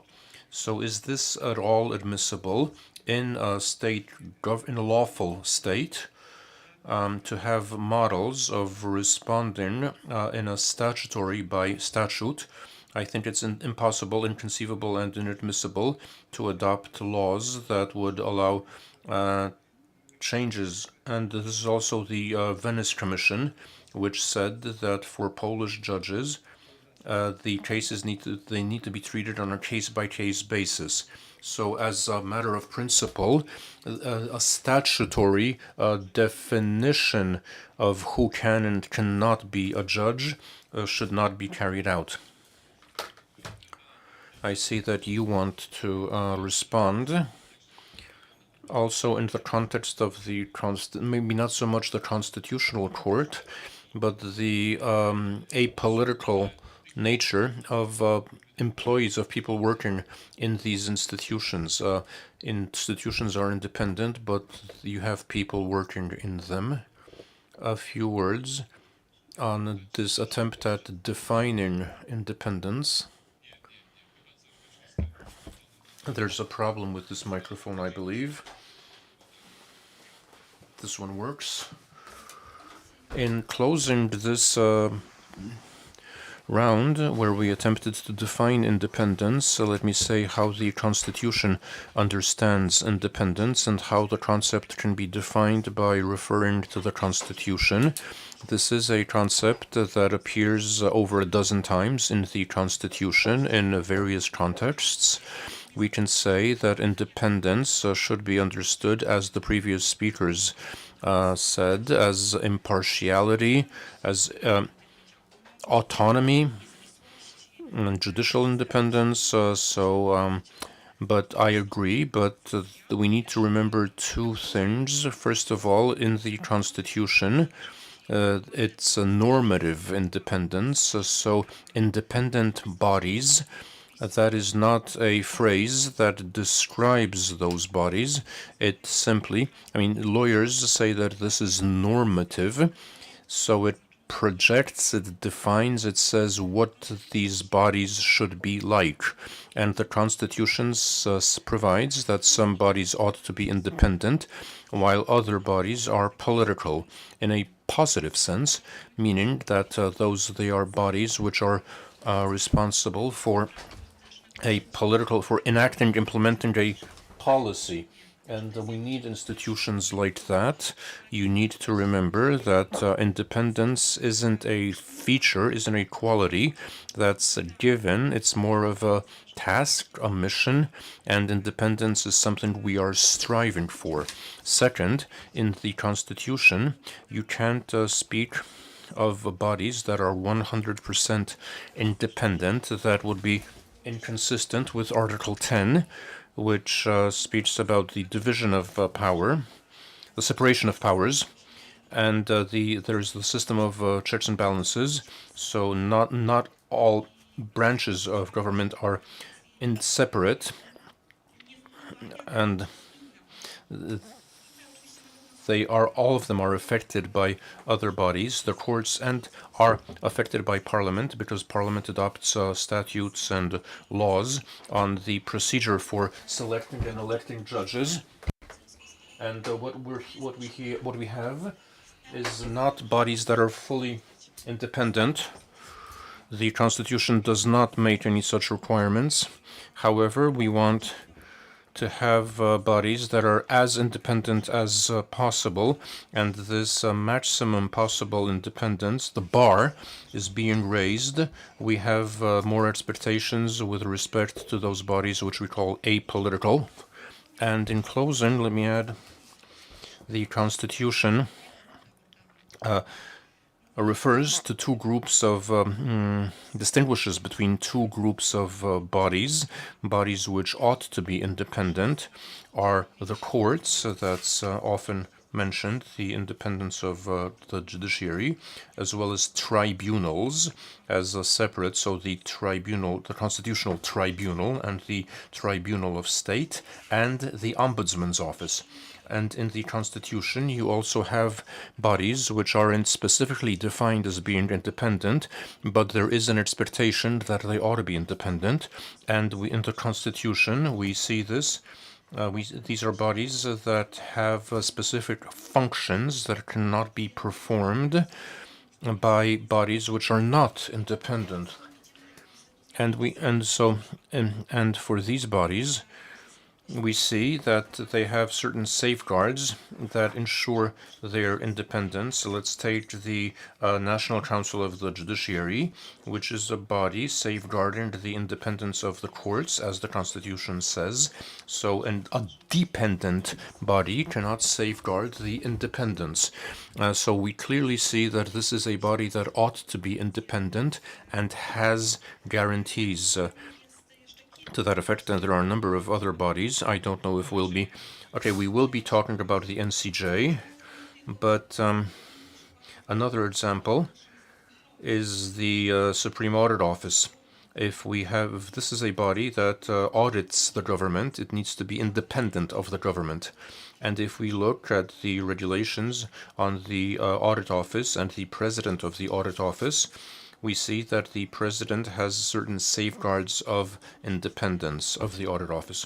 So this is how we define this other group of bodies which are explicitly stated in the Constitution to be independent, but they were designed to be independent. And finally, the Constitution, which allows us to define independence and says which bodies are independent. There's also the question, why is it important that some of these bodies remain independent?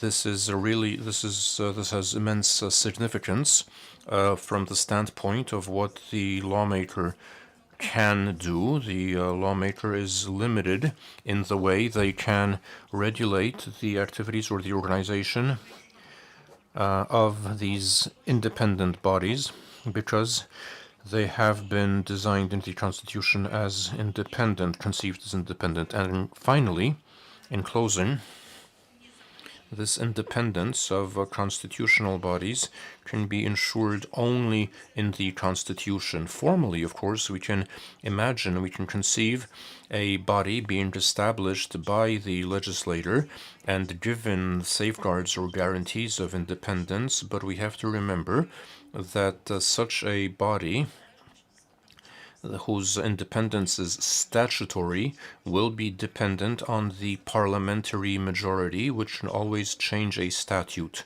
For constitutional bodies, especially in constitutions like our country, which is rigid, which requires a qualified majority, and amendment of which cannot take place without a clear majority.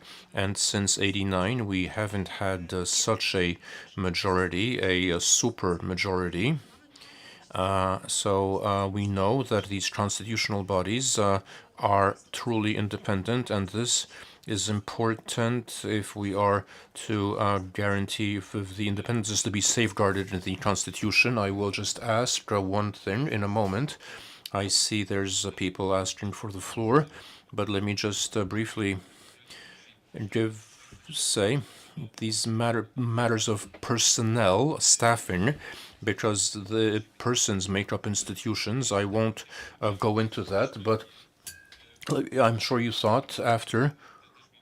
You also had a similar thought that it's enshrined in the Constitution. That it's also a question of translating that independence into practice, because the Constitutional Court and what happened to the Constitutional Court after 2015, when the Constitution had not been changed. So we can't really say that the text of the Constitution protected the independence of the Constitutional Court. So let's look at practice also. So is it symbolic? Or are there any other elements, I believe there are, that will enshrine, guarantee this independence? Would you care to add something, Professor? Nie zgodziłabym się. No, I don't agree with that. Of course, the Constitution assigns independence, attributes independence to certain bodies and creates safeguards. The Constitution must also be applied. The principle of applying the Constitution. This means that in terms of how it's regulated in the Constitution, it's all well and fine. The question is, how is that applied in practice? And who is it that guarantees that the constitutional regulations work in practice? First of all, I think it's the state bodies that guarantee this, which are responsible for enforcing the Constitution. We know that a lot failed. Many different bodies failed, including Parliament, which staffed the Constitutional Court. The Constitutional Court and other courts failed as well in their operations. So we see that this is a general practice and the practice of state bodies that needs to be correct. So state bodies are responsible for enforcing the Constitution. Another safeguard, another guarantee of enforcing the Constitution are citizens, and we saw this. That's also how I saw those civic statements on the part of citizens in defense of the Constitution when the state bodies were not doing their job. In fact, they were violating the Constitution. They have a duty to apply. And I think that this is very important. I'm sure that we'll return to this. What civil society can do to defend institutional independence. And thirdly, one other thing we've noticed,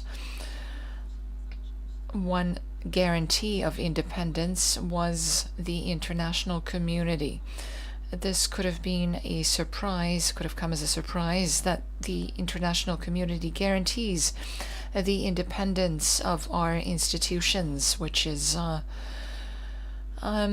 provided for in our Constitution. But when we look at why the international community is interested in whether, or the EU, the Council of Europe, why they are interested in whether our rights and freedoms are preserved in Poland, well, they're interested because the protection of individual rights is not an intra-state matter. It used to be that way. It used to be so that laws were a kind of privilege people received from the monarch, but that's no longer the case. The state is obligated to guarantee us those rights and should be audited or controlled. So bodies like the European Court of Human Rights are to react whenever our rights are infringed upon. And for the same reason, we can say that international institutions, the international community, has the right to be interested in independent bodies whose aim is to safeguard our rights and freedoms. It's not an internal matter to states. Very briefly, I'd like to highlight the practical aspect of institutional independence with regard to courts and public offices, because that's where I work. That is what interests me. Do note that independence guarantees effectiveness and agency for those institutions. Their proper functioning, in other words. Populists the world over put an equal sign between independence and ineffectuality. So they're saying we have ineffectual courts, whatever institutions, we need to take over control in order to remedy the situation. So in practice, independence has to go hand in hand with effectiveness. The Constitution speaks of independent courts, but which is also to hear a case within a reasonable time. So to guarantee reasonable time, we need the executive to work properly, how much money it assigns, how many positions, legislators, what procedures are in place, but also internal court independence. How well and how quickly can the judges and the whole judiciary corps work in those courts? So there is, we can speak of theory and legal safeguards, but it really translates into effectiveness or the ineffectualness of institutions.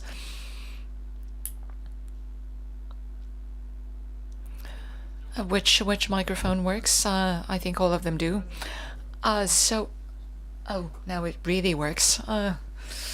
So, a little remark. I wear two hats. I'm a political scientist. I'm an academic, and I look at the world as a social scientist, but I am also a lawyer, a practicing lawyer, a legal counsel, and I mention this because I'm going to provide an academic component and a practical component. So I'd like to bring your attention to one thing. Institutional independence is not an aim in itself, and in my view it's being fetishized in our discourse, especially our legal discourse, because independence has a function. It is there for some reason, for a purpose. The purpose is for the judge to be independent. The citizen doesn't care who was appointed by whom, who can be dismissed, etc. The citizen just wants to hear their case heard. So it may be that an institution that's not independent could have appointed good judges, whereas an independent institution could have appointed bad judges.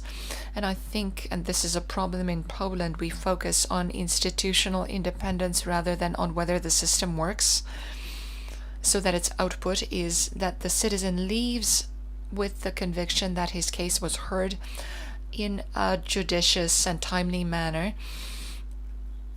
So they say the client, once the case is heard, once the judgment is announced, the person doesn't know whether they've lost or won. That's not just anecdotal. There's a lot of chaos and disorientation in courts, especially regarding fees and costs and rulings. This relates to the independence of the Constitutional Court. To respond to the professor, these are two different kinds of independence. The independence of the Constitutional Court has a different purpose. It's independence from politicians. We expect that it's required. Before 2015, the Constitutional Court was independent of politicians, even though it was selected by a majority in a political procedure, which shows that the essence of independence, when we think of institutional safeguards, to a large extent can be reduced to whether somebody can be dismissed and what is their security, including economic security, once their term is over. Constitutional Court judges had very good retirement conditions, and they could not be dismissed, and so they didn't feel obligated towards the people who had selected them. But why were the judges selected after 2015 feel obligated to their those who appointed them? Well, they felt obligated because Jarosław Kaczyński deliberately chose people in a way that was flawed, that was doubtful. Their position would be doubtful, so then on whom would they depend? Well, the government, so they would have to be loyal. I looked at what was happening after 2015. Well, my story as a political scientist was the story of a gradual acceptance of the fact that politics is irrational. When I started working in this field, I would look for a rationale to what politicians did. Why do they do these silly things? But eventually I came to accept that there were no Machiavellian plans, plots, etc. But here there was one. In 2015-16, I didn't understand why did he do it? He could have appointed those judges legally. He could have waited a little. There's an interesting background story to this. If you look at 2015, if Andrzej Duda had called a parliamentary meeting at a different time, the judges would not have doubled. There would be double judges. Those elected too soon, that they would all have been elected too soon, and Law and Justice could have been a defender of the Constitution, saying it was the other guys who broke it. But they didn't do so. So at first I thought it was neglect, negligence, lack of knowledge. But then a light turned on. It was good for Law and Justice, because people selected in a doubtful way would have to be loyal, because they were constantly in danger, and they were loyal and totally at the disposal of rulers. The Constitution could not prevent this, and I disagree that the citizens or the international bodies guaranteed something. They didn't guarantee anything for 8 years. Kaczynski did whatever he wanted, and the Constitutional Court did whatever Kaczynski wanted, and nothing protected us from it. And it happened, of course, we can say jokingly, because somebody went to the debate, and the SLD would not have lost all the votes, and they wouldn't have had, the peace wouldn't have had a majority. So it was a special case in our political system, with one political force dominant in Parliament, and they saw that they could break the compromise that had been in place before. The compromise was that politicians were unwilling to accept the role of the Constitutional Court, because the Constitutional Court became for them a guarantee that another political force would not annihilate them. It was unpredictable, it was inconvenient, it adjudicated well and ill for each political side. If you analyze the rulings, there's no political line. The jurisprudence, they would rule in favor of Jarosław Kaczyński.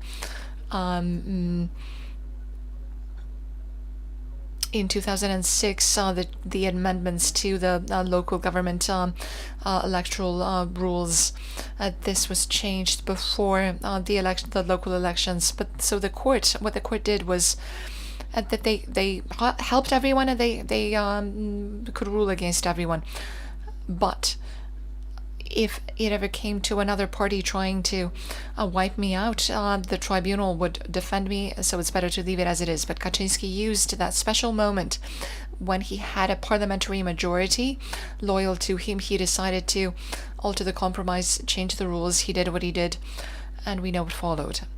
But to respond from what this is like from a political scientist's scientific view, the Constitution didn't help. There was a balance of powers, but after that, institutional safeguards proved insufficient. But now, returning to the problem of an independent judiciary broadly understood, I have a problem with this. I have a problem with fetishizing independence. Now, to give you specific case examples.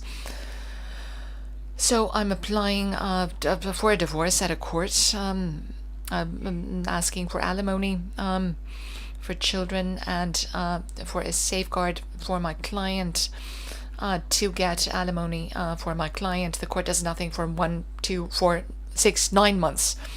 I have no instrument aside from complaining that this is too lengthy, but that actually lengthens the procedure. It gives me nothing.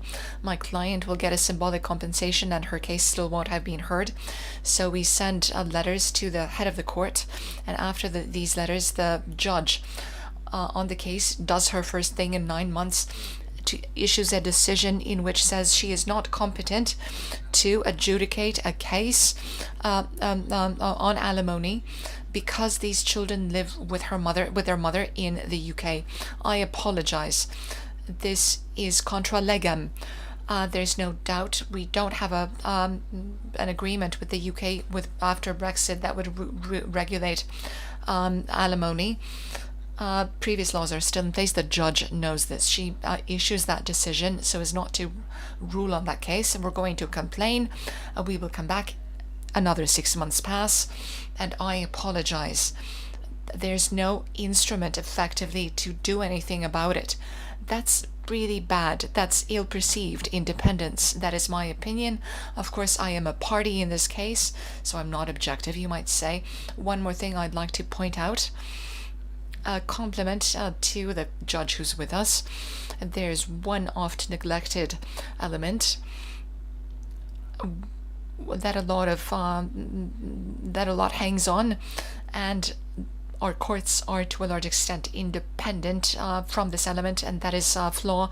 I mean social control, because transparency of proceedings is just a phrase on paper. Transparency is an instrument of social control. People could come to court and see what was happening. It's different adjudicating with an audience and without. That was good when there was no TV. People treated it as entertainment. They would go to court. Today they no longer do.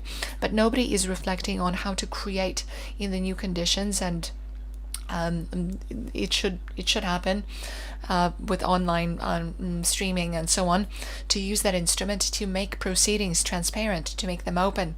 And the Courtroom Foundation has interesting experience, because ever since the Court Watch volunteers started going to court to check if judges came on time, if they apologized for being late, the number of latenesses dropped.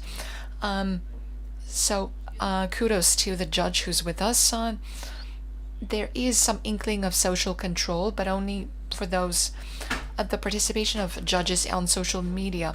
And maybe I'm exaggerating this phenomenon, but I often highlight that this is the only place where a Polish judge can currently come out if they want to. They can come out of their ivory tower and confront what people think of what he has said. And these are often painful confrontations. The judge and I are both on Twitter, so we know what happens there.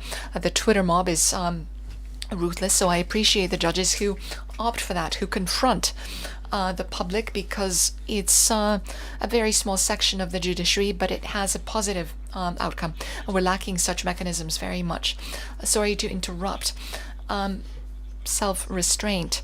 The judge knows how to use social media, but of course, so there's a whole discussion. There are even guidelines as to how to write on social media, recommendations and so on, pointers. Some people, even the Constitutional Court, and one of the judges, a former MP, a constitutional judge, her expression in social media gives people an idea of who this person is, what they believe, but we need to be cautious. There's always that temptation, but I see a huge added value in this, and it's a pity that there isn't any debate on what to do for the judiciary to be more open, to be more outgoing. Maybe Judge Grizak will contribute something new. Digression. That was a digression. So in my eclectic statement, I wanted to combine three different threads. The independence of the tribunal depends on the political balance. We can wonder to what extent institutionally we're able to guarantee that balance. It can't be guaranteed 100%. The independence of the common courts is something else altogether. I have a problem here, and as I tried to show by example, however, the participation of society in the judiciary is something very important. Thank you very much. Over to the judge. The previous speaker, what they said about this divorce case leads me to think, leads me to a thought that might be relevant in terms of the theory of independence. Independence is not in the interest of the institution that is to be independent. Moreover, independence is not seen as an instrument to uphold the interests of that institutions and its employees. Independence, as understood in the Constitution, was meant to be an element that legitimizes constitutional bodies. Independence in the Constitution is an instrument allowing us to say that the division of powers occurs, separation of powers occurs in the Constitution, but independence will not exist if the institution doesn't take care of its independence. And for the courts, this independence is partly depend on the judges. It's not the job. It's not for judges. I mean, independence is necessary, and here we come to responsibility. Responsibility for the way a judge rules works in a court, whatever the instance of that court, it is necessary to guarantee at least to guarantee independence and responsibility towards a society, responsibility in some kind of integrity, a responsibility which should guarantee that in future cases, the court or the judge will respond in a similar way, will rule to similar standards. And now, on the role of the courts have become a battleground, a political battleground. Look at what's happening recently on the appointment of the national prosecutor. It's the court which became the court, never mind its composition. So the court has become an area of political discussion, and participants of political debate in parliament and government are also saying that we're taking action to defend the rule of law, or we're accused of violating rule of law, but it's for the court to determine. And this new role of the courts is especially relevant as it concerns an area that you mentioned, a discourse with society. And now I think that we can treat the role of courts as settling disputes, obviously, but also courts are an actor in public debate. And this legitimacy is really important. And for judges to have legitimacy, it's judges, upon becoming judges, upon being nominated for a lifetime, the question is whether judges are appointed according to proper criteria. And the National Council of the Judiciary prior to 2018, so this has been criticized. Speaking of the NCJ, some people say that it's enshrined in the Constitution who is to elect the judges in the National Council of the Judiciary. But now, in the context of this discussion on restoration of rule of law, Jarosław Kaczyński himself in 2015 and later, the narrative around the changes implemented in 2018 spoke of the importance of who nominates judges, because judges should nominate themselves and then they're independent. But if judges appoint other judges, then what kind of supervision is there? I see the judge wanted to respond. Yes, thank you. Briefly, this is my topic, my field. As for the NCJ, I think that this has been covered already. No, I think, look, yesterday, I have a docket, and I wanted to join this conference, and I attended the wrong conference, a conference by Professor Manowska at the Supreme Court, where all neo-judges came together, and they said that the neo-NCJ was independent. So when did you realize that you were at the wrong conference? It took me 10 minutes, but I wondered why they let them say these things at the Batory Foundation, although I did listen into that conference for 40 minutes. Judge Dałkowska, there was a judge who really benefited from the NCJ. It's a different world. They're they're ignorant of the facts, or they over neglect the facts, like the rulings of European courts. But in the judicial independence has a practical aspect.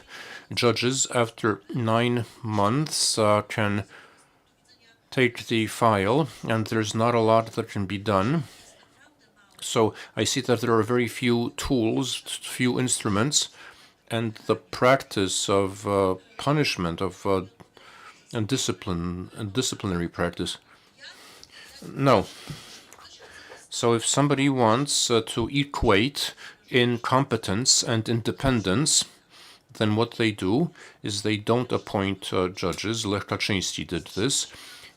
For years, he refused to appoint 10 judges who were suspended and who could have got back to work. Then Minister Ziobro, for 2 years, didn't suspended nominations, and this launched a profound crisis in the judiciary, because I think 850 posts were unfilled, and for 2 years there were no judges nominated. Only when they established their own NCJ, assessor judges were promoted.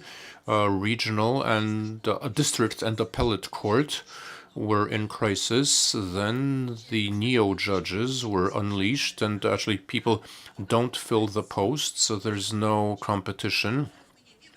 And there are people who we don't know if they're competent or not, because nobody verified their competencies.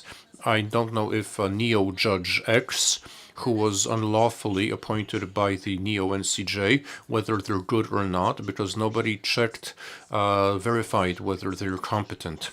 And we're in a collapse in the district and appellate courts, which translates into protraction of procedure. And so this is seen as incompetence, and also is an argument to take control, but that's not up to the judges. It's not the judges' fault that there are 40 unfilled posts at the district court in Krakow, but it's the individual decision of the judge that they don't look into a file for a month or more.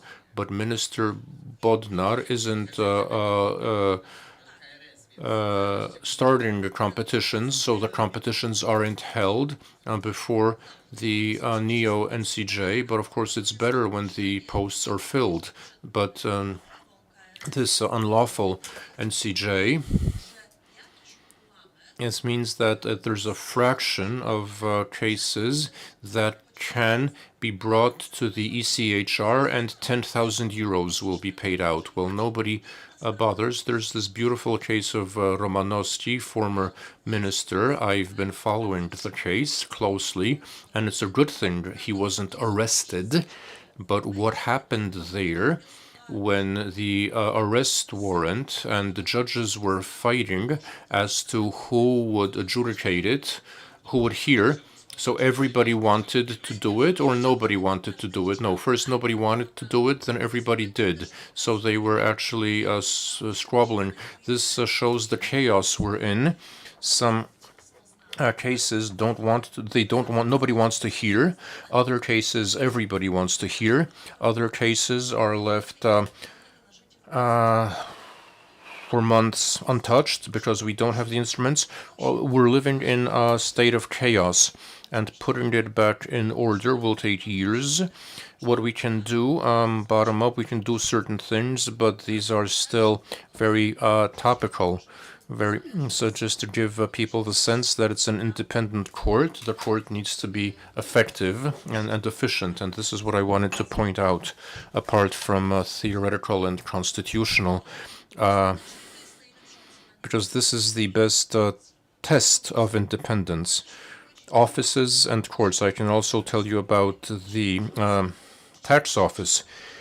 If it takes 10 years to audit an organization, if the tax inspectors take 10 years to audit an organization, then how can we talk about the independence of an organization? Let me just specify. So, wait, the judges who elect a judge, so judges should elect judges or politicians? No, definitely made the elections democratic. More whether the election committee or the Supreme Court should take part. We spoke about a social council, and so this is a model. It's a good direction. As for a social advisory council at the NCJ, well, frankly, I have no objections, although there are certain problems of a constitutional nature as regards the pressure the leverage they will have, but the transparency of a body like the NCJ when they have sessions online, public decisions, as well as entering into dialogue, because as the judiciary, we are entering into dialogue with local government and NGOs. This dialogue also produces good outcomes. So if we get better at dialogue and communication, then there might be no need to establish an advisory board. If the NCJ will engage with NGOs and the bar association and so on. We have this in some countries. We have the law and the legal environment. The law can be bad, but if the environment is disciplines itself, then even a bad law will not be an obstacle. We can have wonderful law, but if the legal environment doesn't respect that, the law will not be respected. My best example is the South Africa, beautiful constitution, which doesn't work. South Africa has a beautiful constitution. Yes, Professor Wentoska said that you can write beautiful regulations, but so what? Where does that get you? Professor, I see that the gentleman on the NCJ, I want to combine this. I'm looking at my watch, and do prepare your questions or comments. I'm addressing to the audience now, but I want to get back in our team, in our legal experts. We have drafted a draft on the Constitutional Court, a revised law, and also the discussions in Parliament and elsewhere. So I think, and the accusations or President Duda, who decided to refer these drafts to the Constitutional Court. So some of this criticism was based or had to do with the restrictions on candidates. So I wanted to combine the NCJ and also in the context of the court and those institutions. We want to. So is this effective or ineffective, or is this just blind faith? If we say that somebody if somebody cannot be president or can't be a member of parliament prior to being a judge in the Constitutional Court, a justice, or they can't be elected if they were a neo-judge and there needs to be a grace period or some sort of suspension. So how, in this context, how does the independence works? And as regards the NCJ, I don't entirely agree that it's not in the Constitution, not explicitly, but we must remember that we read the Constitution not just literally. The Constitution is very detailed, the Polish Constitution, when compared to like the American Constitution, but it sometimes contains regulations that are purely technical, provisions that are purely technical, and it's surprising that they are in the Constitution, and these very detailed regulations are proved too general. One good example is Article 190, which says that the rulings of the Constitutional Court need to be promulgated immediately. So we could ask, what does immediately or without delay? But 5 days, but 5 days counting from when? So the Constitution shouldn't make things too specific. But getting back to the NCJ, we need to read that we need to read the regulation in the context of the meaning of that body, the point of that body. If it safeguards the independence of courts and the independence of the judiciary, and the Constitution in Article 173 says that it's about independence from other bodies, the executive branch and the legislative branch, then it's self-evident that providing other bodies the ability to elect anyone, including judges, to the Constitutional Court, the Parliament will always apply political criteria. Parliament is political. You can't expect Parliament to look at substantive or other reasons. So this body will not be a safeguard of the independence of the judiciary.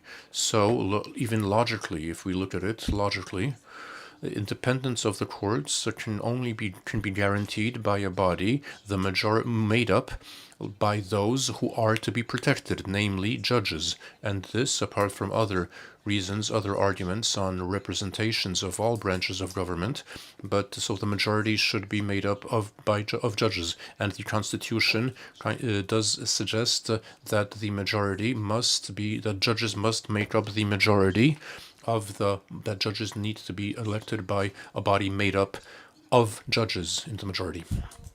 As regards the Constitutional Court, when drafting this bill, we assumed that we have a constitution that we will not be able to change, and in the constitution it says that Constitutional Court justices are elected by the parliament. This is not unique, I think, in the majority of countries for various reasons, also due to democratic legitimacy.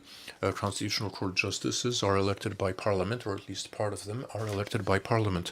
So what's crucial is who submits the candidates and among what candidates the justices are elected. If the nominations are made exclusively by politicians, as was the case previously, then we can only hope that these will be good candidates. And they were previously. They were good candidates. Everything worked.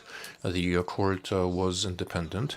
But with time, these politicians began nominating candidates of lesser stature and who weren't as good. So this draft proposes that candidates be nominated not only by politicians, but also by independent bodies and independent, local professional associations. And that's true, but you could say I shouldn't criticize drafts or proposed bills that I was involved in drafting. However, this isn't enough. That's not sufficient. It will be enough when politicians will stop nominating candidates. We can have 1,000 independent bodies who will nominate independent candidates. But if there's one candidate nominated by the parliamentary majority, then I expect that they will have the greatest chances. And this is a framework in which we can still operate, because the Constitution doesn't determine who nominates. This is in the rules of procedure, and in the Constitution actually, the statute can regulate it differently, and this provides a guarantee of independence. So there are, in closing, on judges, from the standpoint of the Constitution, we have to remember, I know that professionally I should stand up for the Constitution, so I know we're trying to make the Constitution real, and I disagree. I'm not saying that the Constitution is bad, and it's the practice of its application didn't work out. We could have a different constitution and it would be similar. But if we took a favorable look at the Constitution, there is a certain logic to it. So even if in the procedure, judges are appointed by the president, who is a political body, the head of state. But what are the guarantees of judicial independence?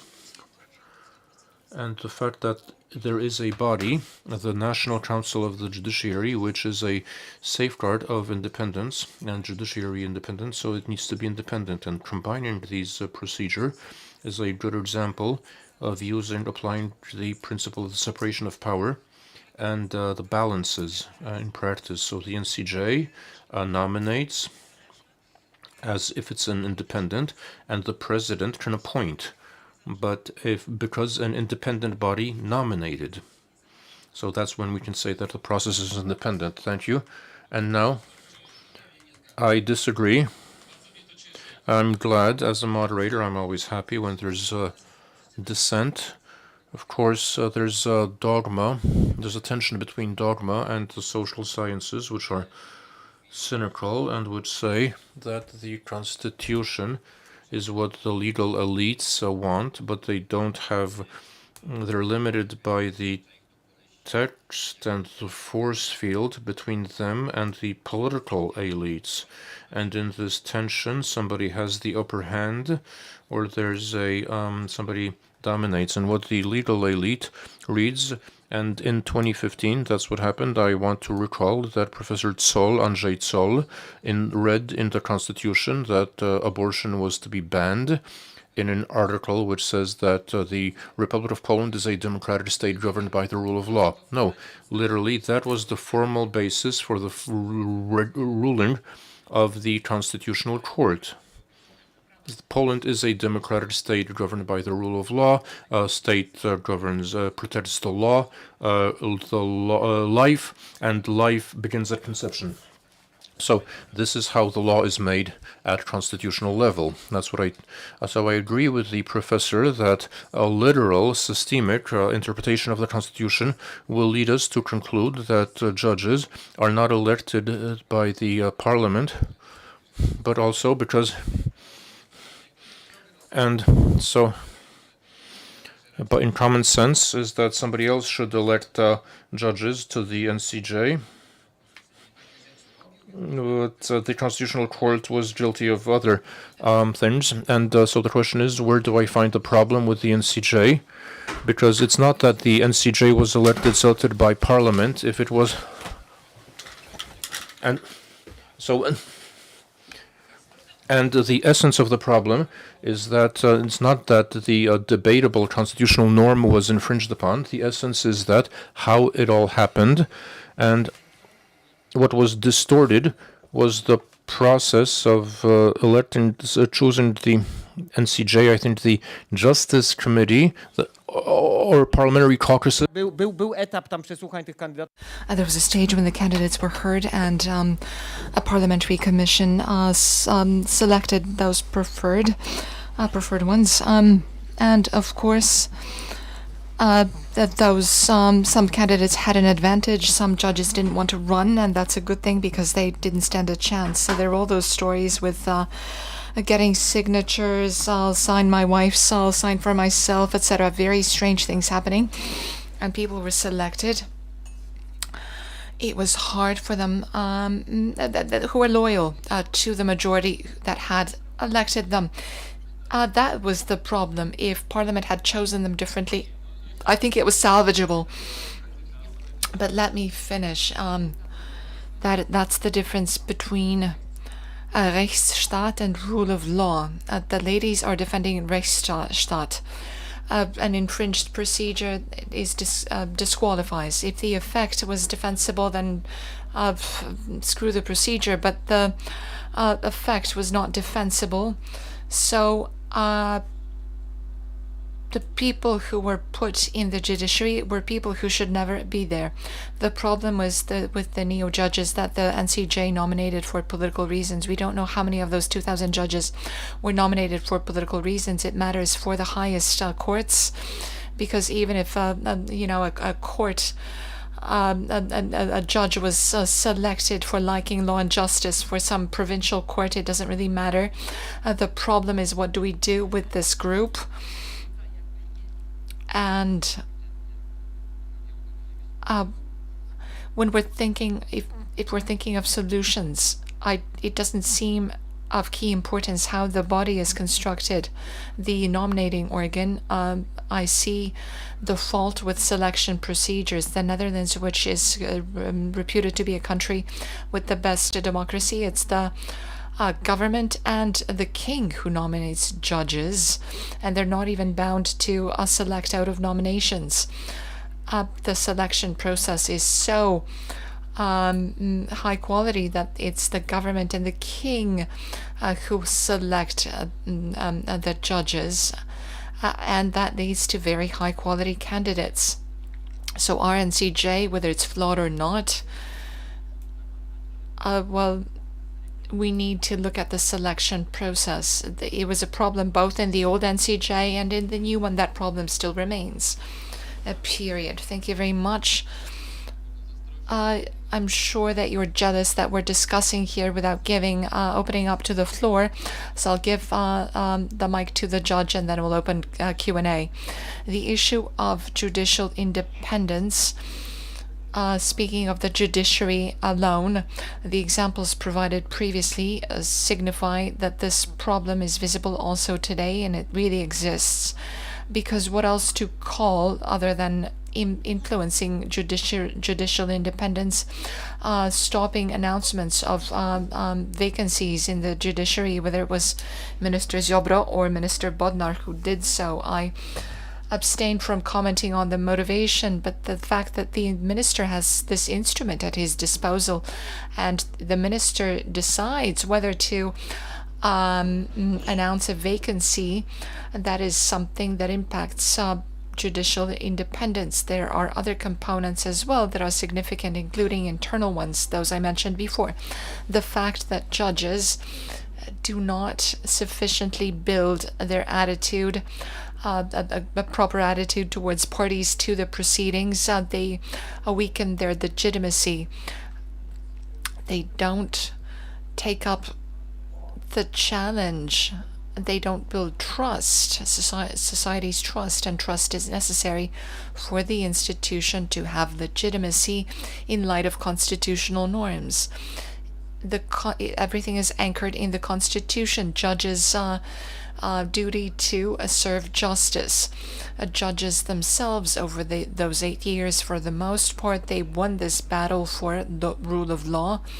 I have no doubts that it was a phenomenal attitude among the judicial community, but that wasn't always the case. Also, prior to 2015, there were different behaviors that were not conducive to building a social trust.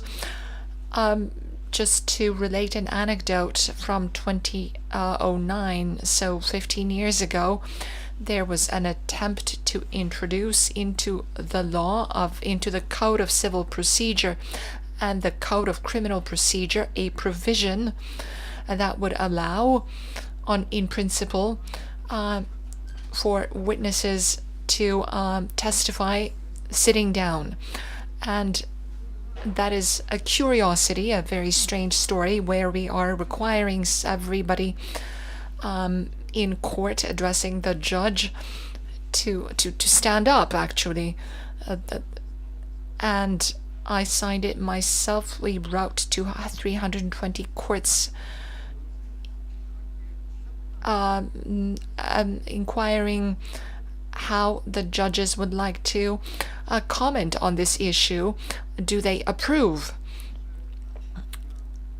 And even though I have been working in the judiciary for 34 years, the answers shocked me because no court replied in the affirmative, in the positive. Everybody believed that based on the discussions in the community of judges, a witness testifying, sitting down, challenges the authority of the court. And that is just an anecdote, but it shows how important it is from the standpoint of building authority, court authority, and independence is the attitude of those involved in proceedings before those institutions. And this is being said by a judge, no less. It is like in the Russian partition under Russian rule. The judge's bench was on a podium, so the judges could look down on those being tried. As for selection for the NCJ, here I agree with you.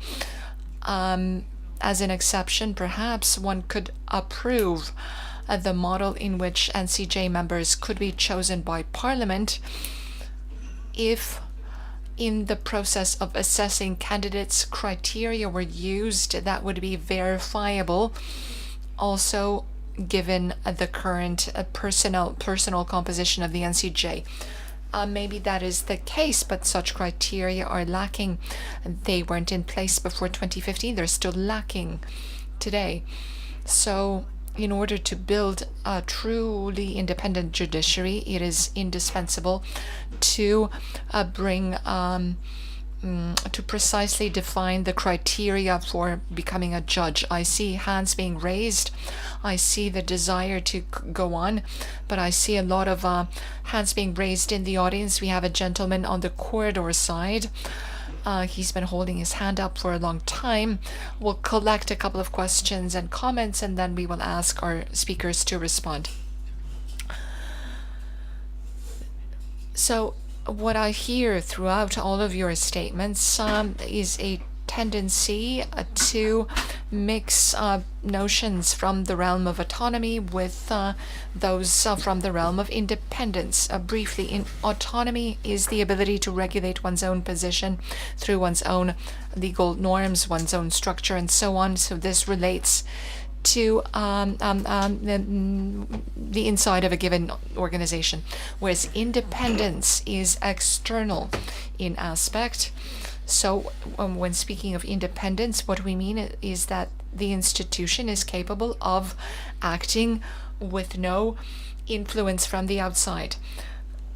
And the two coincide, of course, they overlap. If we want to strengthen independence, we look to autonomy.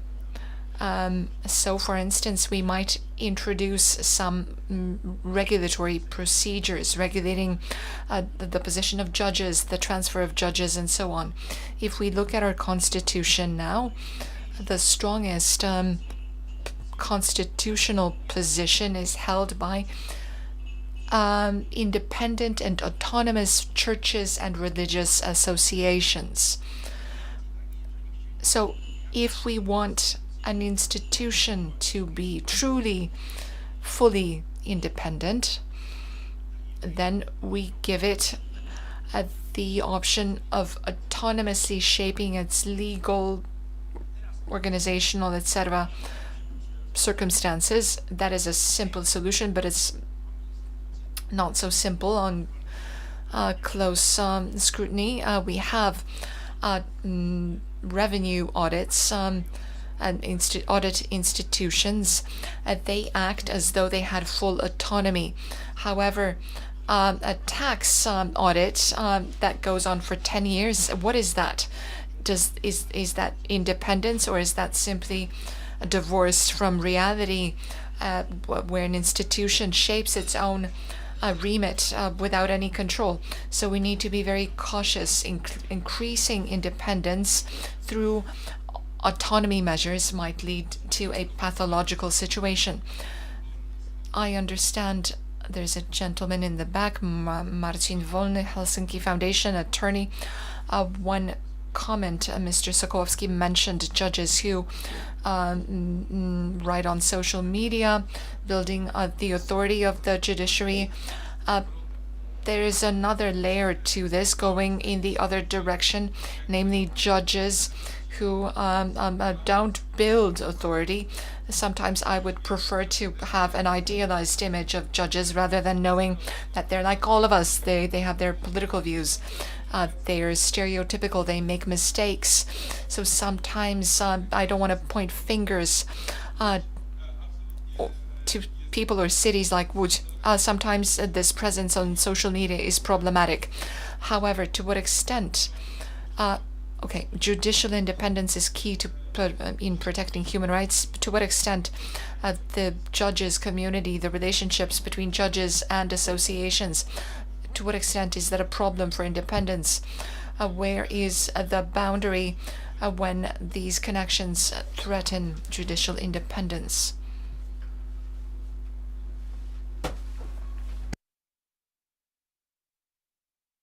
A brief remark regarding what Mr. Sokołowski said.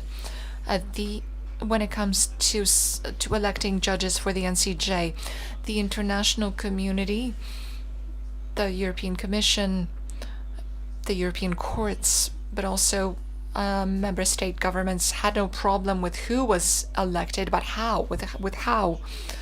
And I think that is key, not who, but in what manner.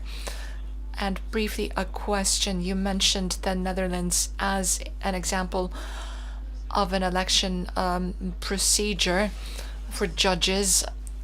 Did that knowledge come out of the Court Watch project? That's my project. Thank you.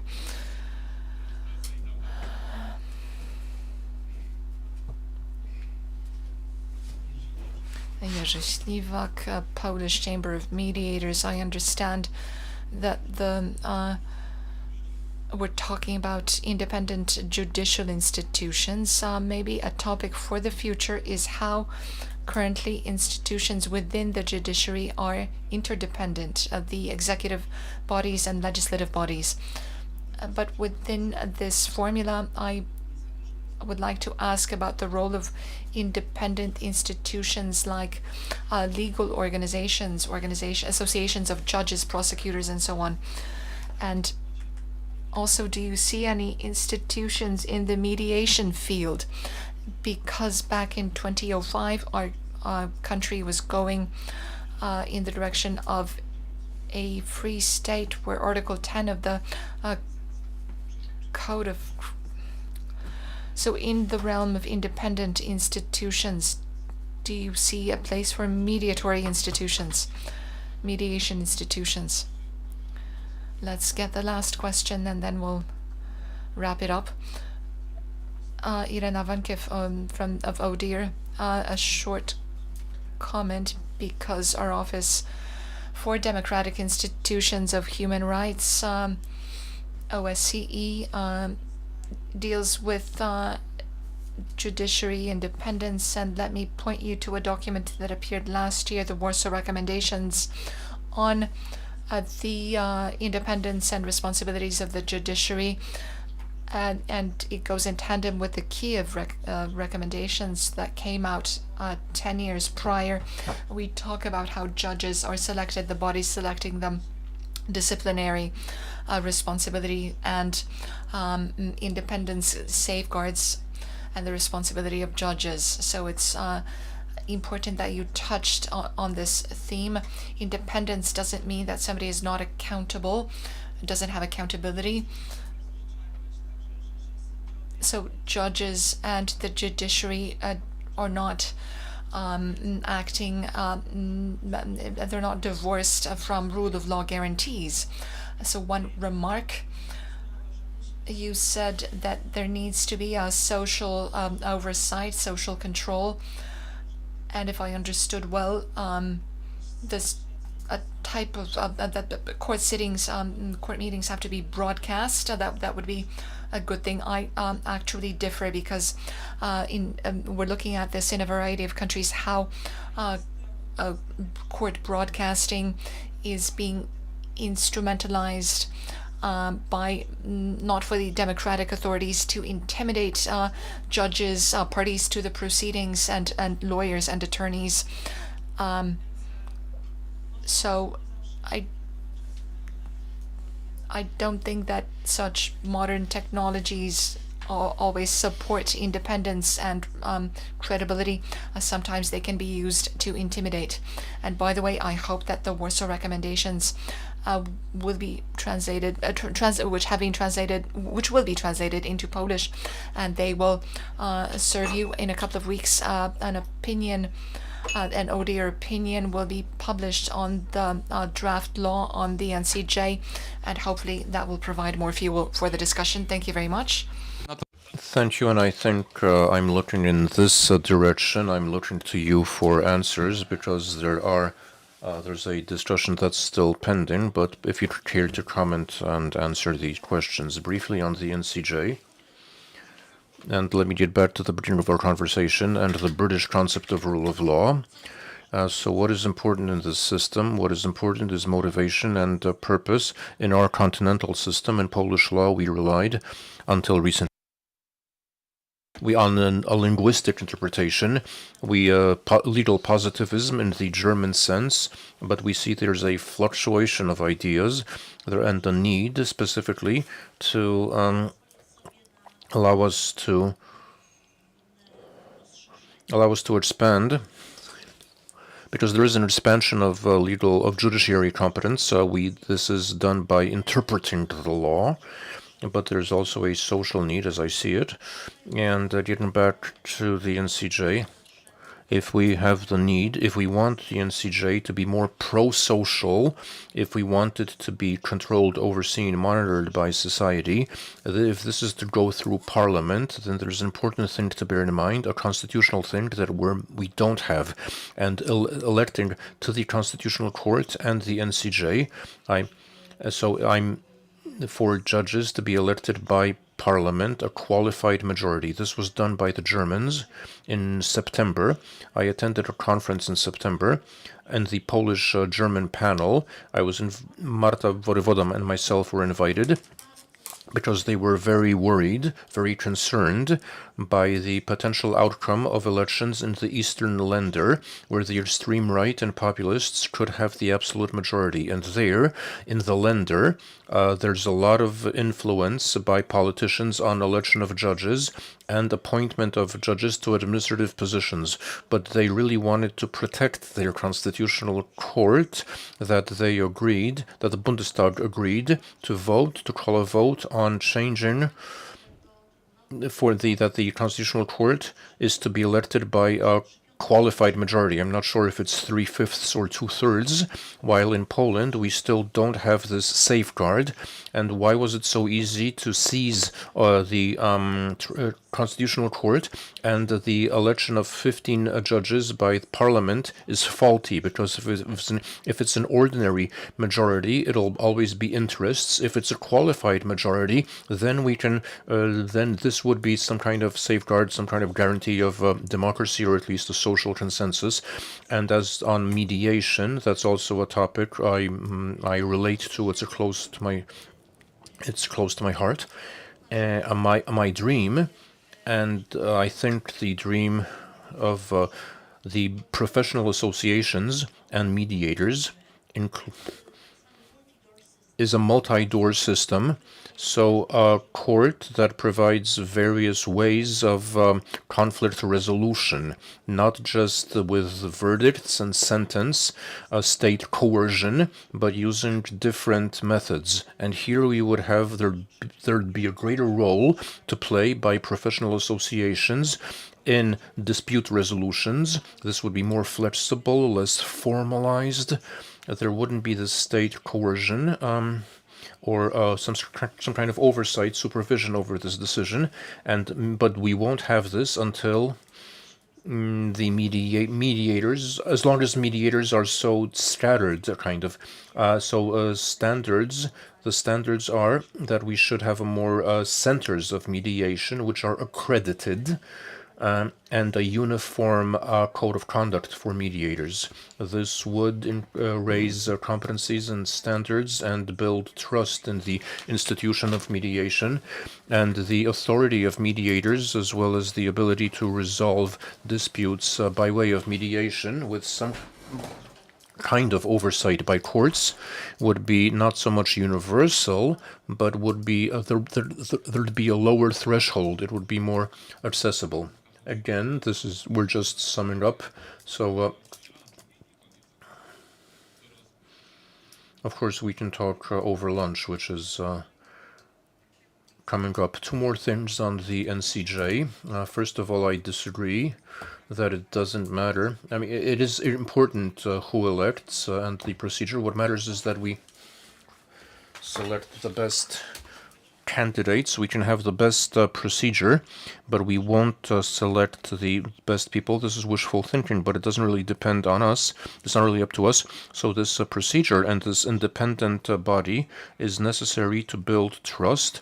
Social public trust in this body. We might choose the best people. The present NCJ or the neo-NCJ might elect the best perfect candidates, and even then some people will will continue to challenge because they were elected by a body that's not independent. So we're not sure as to the criteria. Although I know that this is a great candidate, somebody who is competent, but this is something that society needs. Society needs these guarantees in order to build trust in these independent institutions. And it's a different thing. It's different when we assume that certain mechanisms, certain things will facilitate the selection of the best possible candidates, but they don't guarantee that the best people will be elected. However, and saying that the Constitution determines, I'm not saying that it determines, but it's not ruled out. We can't rule out that the Parliament will select judges, but not in the way. So for judges, we have the NCJ, which is a balance. And I can imagine nominations made by professional associations of judges, and then they would be elected by the Parliament. Because I know that the Parliament doesn't follow substantive criteria of merit. And let me just add again and comment on the very interesting comment regarding definitions, independence versus autonomy. That's very valid in the Constitution. Autonomy is mentioned twice.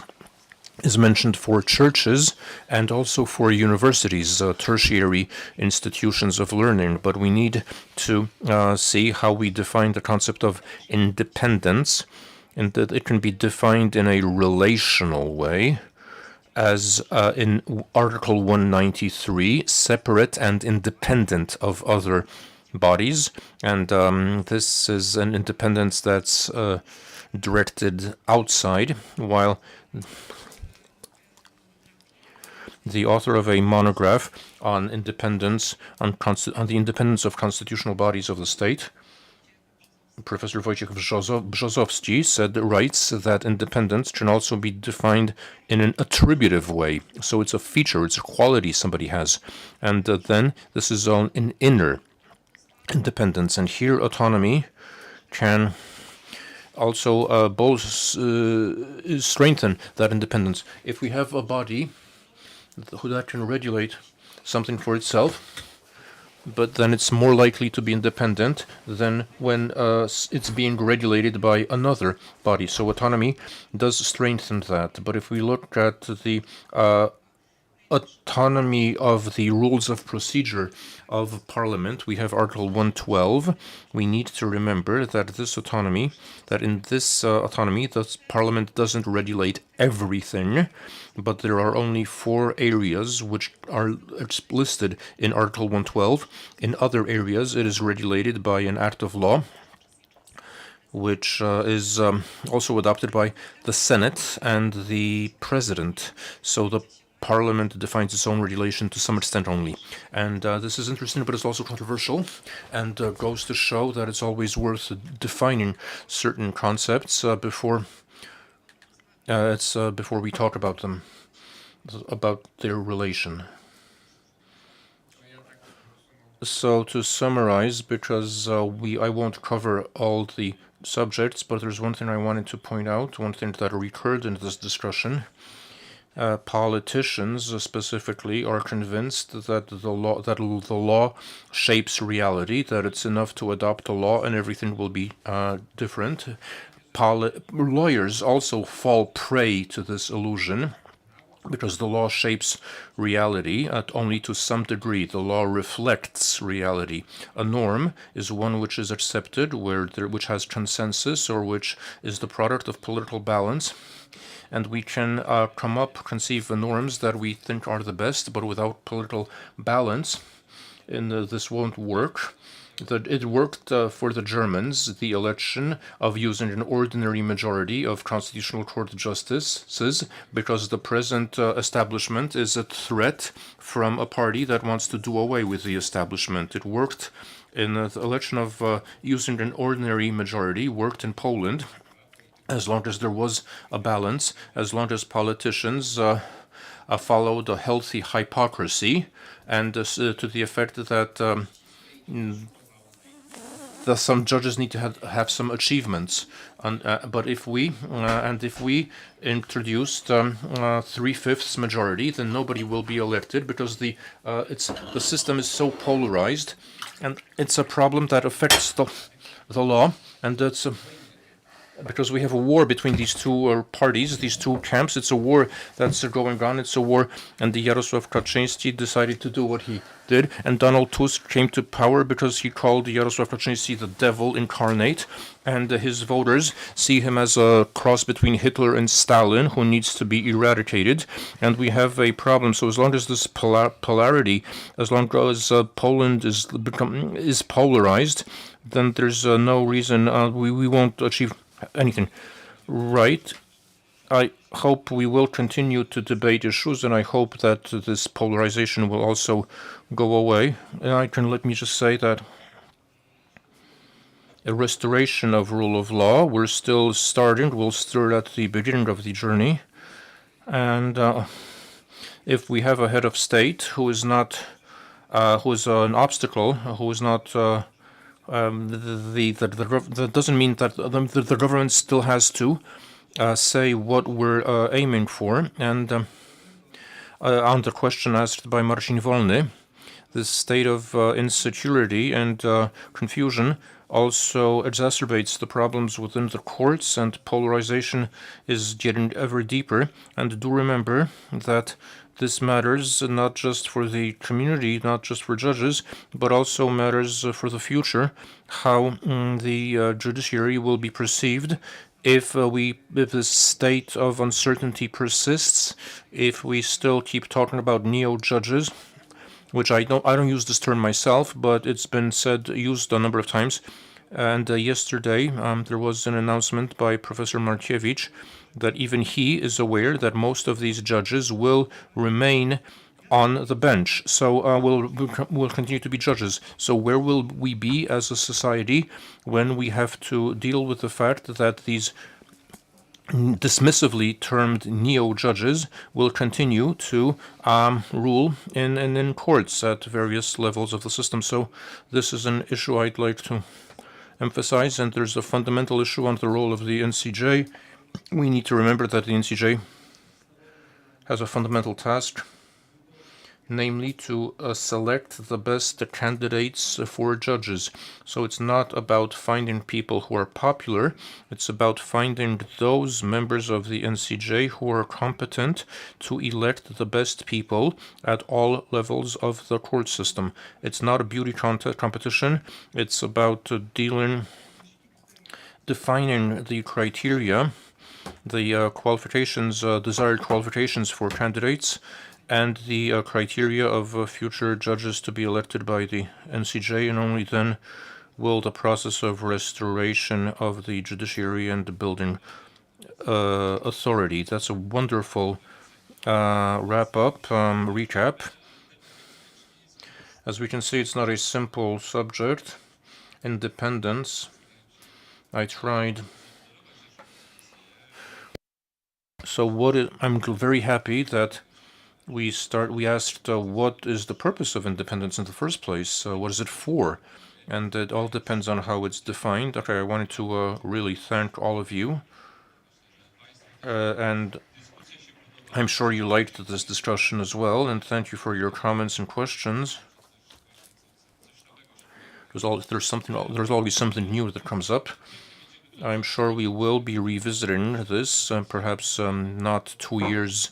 We won't be having a conference next year, 2 years after restoration. We'll see what happens in 5 years. But anyway, let's have lunch now, and you're all in, I know. Join us for the last session, which will start at 2 p.m. sharp, where we will be talking about the Poland of the future. In an international context, we'll have Andrzej Bobiński, Marta Political Insight, Marta Brochwicz, European Center for Foreign Relations, and Karolina Zbytniewska, Editor-in-Chief of Euroactive. Bon appetit, and see you at 2 p.m.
Hello, after the lunch break.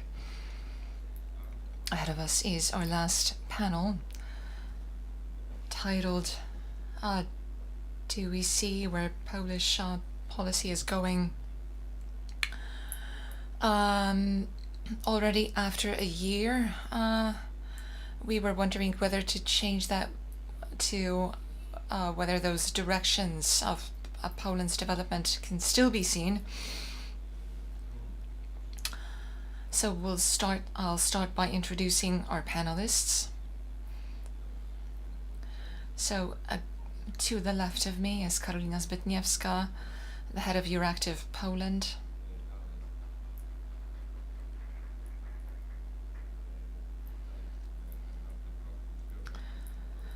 Marta Prochwicz, European Council on Foreign Relations, Warsaw office, hello. And Andrzej Bobiński from Political Insight. So a very eminent group to look and consider different aspects of Polish politics. We don't have a lot of time, so we won't get into everything. My first request to the participants is that we set a framework, that we define the field, the area that we want to analyze to avoid a general discussion, an overgeneral discussion. First of all, setting policy directions in the context of we haven't completed the electoral cycle yet. The campaign is starting up, though unofficially yet. It is very likely, of course nobody will tell you it's certain. We're still waiting for signals from outside that the consequences of Donald Trump assuming the presidency in the United States. We're also looking at our closer neighborhood. We're looking at Emmanuel Macron. Will he survive? Will he hold? In Germany, it's more predictable, but probably with a few months of chaos in the mix.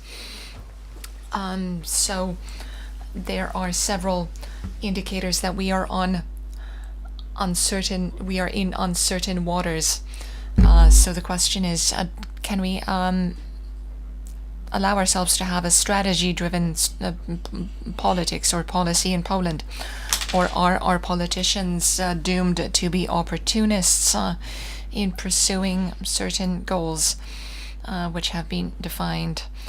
The question is, how have those goals been defined? Are they objective? Some of them are. Some of them are natural, and they resonate with public opinion. The issue of security, for example, because we are a country that borders a war-torn country. So however you understand security, it's definitely going to be a reference for politicians.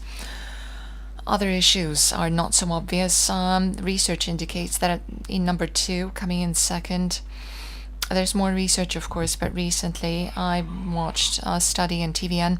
So the second in order of importance is healthcare. In some way it connects to security, personal security, concern for one's life and survival in a system that still is not satisfactory. And finally, third, the economy, and that needs to be unpacked. Are Poles more interested in macroeconomic conditions? Probably not. The recent report on poverty showed some alarming insights. A growing poverty in Poland, a drop in people's sense of economic well-being. Perhaps that also informs the moods that shape, that impact on politics. So I'm just putting this out there. Just these few questions, not too much. So if you could choose, what to you is most important? What are these drivers in internal and external politics? Which, once we've set a priority and then we organize resources around that, So maybe Carolina, we'll start with you. Round one of mapping priorities. So drivers or locomotives. From what I've been hearing, it seems that one driver of what the current government is doing, but also what the previous one is doing, it's driven by so-called academic research, scientific research. Well, of course, it is grounded in science, but as far as I've talked to analysts connected to the ruling camp today, the initial research came out of the University of Warsaw, the Department of Political Science, and that research inspired Law and Justice. The fact that the outcome of this research corresponded to indicators mapped out by political marketing specialists, and Law and Justice started looking at this research in 2015, and they haven't stopped since. The same thing in 2019 and 2020 during the presidential elections. So this locomotive was in full swing, and the current government decided that they would have to look at the research, which shows that some 65% of our society agree with the priorities set by Law and Justice. Not necessarily how they're formulated, the form, but they agree with the gist of it. The current government has taken over some demands, some postulates, but they're presenting them in a different form. It was on form that Law and Justice lost. There are quite a lot of areas, but I've picked this one to start with: society and social research. So politicians are adapting their actions to what comes out of the research. And when I look at this, I wonder about the nature of democracy. Is this not the essence of democracy, or maybe the essence of populism? The two can overlap to a large extent sometimes, and in 2015, the form that they decided to go for had also come out of research. So this is an important component to be analyzed.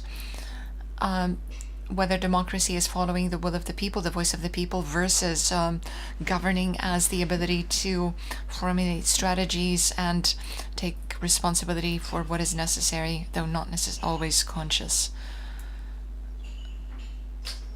So I will differ. Good afternoon, good evening. It's not evening yet, but it's so dark outside that it's like nighttime, and the windows are covered. So yes, the research is a very important component that informs strategies, or lack thereof, which in the long term gives birth to a big danger, because capturing those right-wing votes just permeates and perpetuates the trends that are dangerous to Poland. And I'm thinking of migration, a hostile attitude to migration. Moreover, the areas that this research is conducted in, the circumstances is against the backdrop of the war in Ukraine. And it is that war, the fact that we are spending that 4.2% of our GDP, it's soon going to be 4.7, that's the plan, towards defense. It shows that we are being led, and the government is being led like the previous one, is prioritizing issues of security. And I think around 70% of Poles today are either afraid of the war spreading from Ukraine, or of a direct attack by Russia on a NATO member state. So we're spending a lot on defense. there's no adequate debate as of yet as to whether we need to be spending that much. And if we're capable of spending that much in the long term, and what is the cost of that spending? Because it comes at the cost of that second point that was mentioned, healthcare. So this lack of a strategy, the lack of a long-term strategy, because the government is reactive. They're reacting to the crises around us. And that might translate into a long-term strategy. That might become the long-term strategy. So the war in Ukraine and developments in the US and the asymmetrical role of the US internal politics in what happens in Poland, for what happens in Poland. So just to get some precisions, we're talking about security, and this is reflected in the research. I have a request. I think that you represent a think tank that analyzes international policy questions and the objectively important factors. So there's security is important there too. So there's agreement as to what politicians should be dealing with and what people think is important on the security question. Andrzej. Okay, I know Krzysztof. Anyway, I'll pass it on. I'm not sure what the question was, but I will gladly allude to the previous statements. What you said coincides with what I've jotted down in preparation ahead of this discussion. However, I would take a step back. So, reflecting on the problems, the questions for this discussion, I felt clarity, and that it was a little frightening. Actually, I talked to Edwin before the panel. It's kind of dangerous, scary when you sit down. You're trying to put something down, and all of a sudden everything comes together. It clicks. You feel like you understand the world. You understand Poland. So I am in that stage. If I've gone crazy, then just think twice. What hit me when I was reflecting on the first year of this government is how cohesive we are, how we agree as a community and as a society. And back to the research. When I look at Maslow's hierarchy of needs, it's quite a cohesive pyramid for Poles all across the board, and we don't really differ as to our need for security and ways of pursuing security. Fixing healthcare, well, we don't know how. The challenges of economic policy, such as low productivity, low digitization, demographic shortages, the need to reduce coal usage. So I bet that if we were to create a panel of Poles who can't agree on any theoretical issues, I think they would totally agree on these essential questions.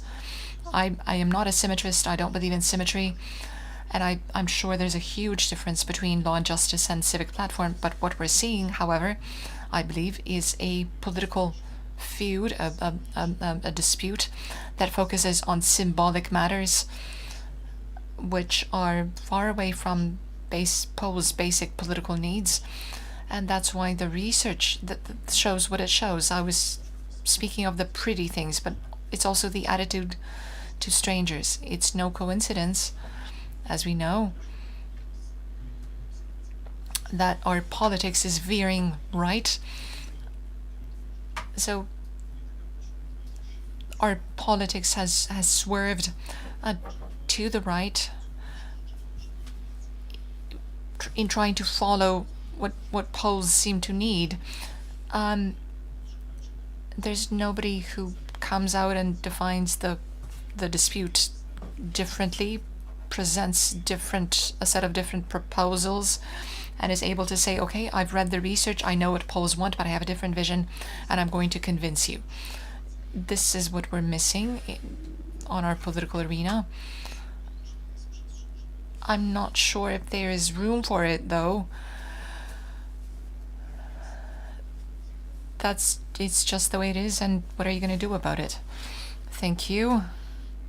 So let's stay with the mic. We'll do another round. So given this, it sounds right, just about right, that we Poles are in agreement in terms of what is important to us. So what is the political feud about? Is it a matter of generating differences to gain votes and keep power? Given this, what is the government doing? Is it responding to what comes out of the research, or what comes out of the research done on its voters? The former. When I look at the macro projects and the government's economic and development policy, I don't really see a fundamental difference. I see an aesthetic, symbolic difference, a different way of naming things, but at the end of the day, there are structural problems. And CPK is the best example. And for me, it's it's ridiculous. So Law and Justice came up with the topic.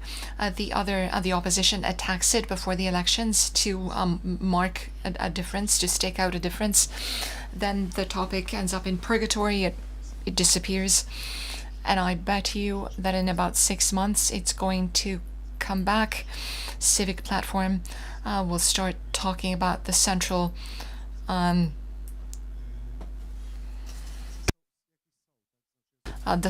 hub on CPK. I listened to. So Peace had a romantic vision of creating an electric car for millions of Poles, and Civic Platform comes along. That's crazy. You're hallucinating.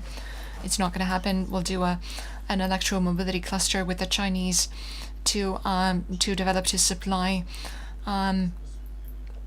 components. That's a very positivist take, but there are no other ideas on the table. There's no feud, and it's about us and our poor quality public debates. We're unable to talk, so we quarrel over the symbolic aspects. With regard to CPK, we're not asking ourselves about the cargo market, the impact of climate change on air traffic, and how a lot corresponds. So we quarrel over CPK. One side says yes, the other says no. They change their minds. But there's no real conversation because, again, as a political community and as a class, a thinking class, we're not capable of speaking on essential matters. Thank you very much. And does the European Union and the Polish policy in the European Union, does it follow the same rules, or is there a clear difference in the way this government, or at least that was the hope, that this government would radically change Poland's position in the European Union, not the relation with the European Union, because we are part of the European Union, but that our position in the Union would change and that we would start redefining our position here. Before I move on to the European Union, I have this thought, listening to Andrzej, that this criticism from the opposition and from the present government as regards what the present opposition was doing, a lot of these flagship projects are being taken over. And one example, and here these are tea leaves, I'm prognosticating, but the way American policy will change or will determine, actually will lead us to consider whether or not to revisit the 3 Cs initiative. Right, the Three Seas Initiative project, which was very criticized by the opposition. They didn't understand the problem, the project. And now, I mean, even now, I know there were talks to revisit that initiative. And when you think about it, this idea to create a different axis or to create, to have an infrastructure link that wouldn't run along the east-west, but along the north-south axis. So there are reasons, but it was done to cater to the U.S. During the first Trump administration, and it will be a bargaining chip for the present government when dealing with the second administration, Trump administration. And it's also Ukraine, the attitude to Ukraine, whereas previously the attitude was very romantic, then it became more pragmatic. Now, increasingly, the policy towards Ukraine is becoming, very generally, of course, is kind of still, I mean, the relations haven't improved, let's put it this way. So as regards the European Union, as for the institutions of the Union, there has been change, but this was a change in the way the Union perceives us rather than our attitude to the European Union. Of course, the government is very pro-EU, but what it's doing, when you look at the specifics, when you look at what it's doing, for instance, its opposition towards the new Green Deal and the adoption, but then the challenging of the Migration Pact, the adoption or lack of adoption anyway, talk about suspending the right of asylum in Poland. All of this is very anti-European Union. Nonetheless, this impression on the part of EU institutions, owing to the political capital that Donald Tusk enjoys and his entire party, as well as the colors of that party, so they're still perceived in a very positive way. And it works. This cooperation is going well. Now, looking at the details, at the specific relations with member states, this would be a more detailed analysis, just as Edwin Bendick said, our relations with Germany. I heard somebody say that the Germans aren't home at the moment.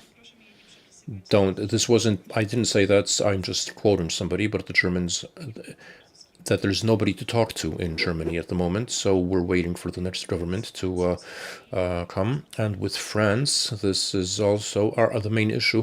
I mean, we're looking at security, this is our priority, and with France, we do find a common language. We see things, we see the conflict in Ukraine the same way. We have a similar take on how it should end. We see EU membership, we see NATO membership down the road. So security talks, so we are consistent at the moment with the present French government, the Macron government, which is currently in an unstable situation itself, but we can find common ground. Then, of course, there's the issue of reparations, getting back to Germany. It's a subject that for the present government criticized when it was back in the opposition. Now there's an attempt to find a solution that would be convenient for both parties. At the moment, this isn't, it's not working, they haven't succeeded, but there's some kind of continuation in the policy of the previous government. Thank you very much, Karolina, if you'd care to comment on the previous statements, but I'd also like to ask whether, given this situation and in view of the differences in political capital enjoyed by Donald Tusk compared to that of Jarosław Kaczyński and his clout in the European Union, so it doesn't really matter who's in power, apart from aesthetic differences, like Andrzej said, because they define the political elites see the challenges in a similar way. I think the previous speaker said that there is a difference, at least in this aspect. Yes, obviously. So we've seen pictures We've seen the Prime Minister in a boat with his Swedish counterpart, a very pretty photo opportunity, but this had a broader message that the Nordic Baltic 8 plus Poland. So, as far as I know, this plus, adding this plus to the format was the initiative of the Law and Justice government. But those countries, the northern countries, didn't intend to deal with the Law and Justice party because they were seen as hostile. So they didn't want to adopt this format, and now Tusk has been invited, and he's seen by many analysts, including analysts from Germany, where the chancellor isn't home. So he's seen as a new leader in Europe. We have a vacuum of leadership, a void of leadership, which has been around for a long time. Now it's very clear, as in France as in Germany. And Donald Trump is... So the European Union is looking around for someone who would put it all together, who would look after our interests, because Donald Trump, as we know, and this was also being done by the Biden administration, is turning their back. The states are turning their back on Europe and pivoting towards Asia. So they to take a look at their greater problem they have with Asia. The states will continue to withdraw, to step down, and we need to take care of. You mentioned the Trump card. You mentioned the three C's initiative, but that's just the 7%. That's another Trump card. Trump is obsessed with the spending, with military spending, so we're doing that. We're boosting the budget, and as far as I know, our relations with the Republicans, the present government has better relations with the Republicans and more long-standing relations than is usually said, than is publicly said. So there's no actual vacuum here when it comes to relations. The European Union is expecting a lot from Donald Tusk. There's an analyst, Benjamin Tallis, whom some people don't respect, but others do, especially smaller countries, because he came up with the concept of neo-idealism, where the small countries will have a particular role in the future of geopolitics, and he drafted a letter that many experts signed on how Donald Tusk will get Europe's act together with Canada, and bypass Donald Trump and the United States, and together they'll help Ukraine, because this is our existential. It's in our existential interest to do so. And as far as I know, Tatai Kallas, who comes from a small country, greatly appreciates this, greatly values this analyst, and he will be her chief advisor. So this was another step towards making Donald Tusk, and it's not just us in Poland, who see him as a potential leader of Europe, or at least the eastern flank of Europe, but he's also seen that way in the Nordic countries, in the Baltic countries, and increasingly in Germany and in other European countries by important analysts. So besides this perception, do we have the resources to deliver on that perception, on those hopes, and to become a leader of this alliance with Canada as well? There's a huge Polish community in Canada, but do we have the political resources to carry out, to play this strategic game?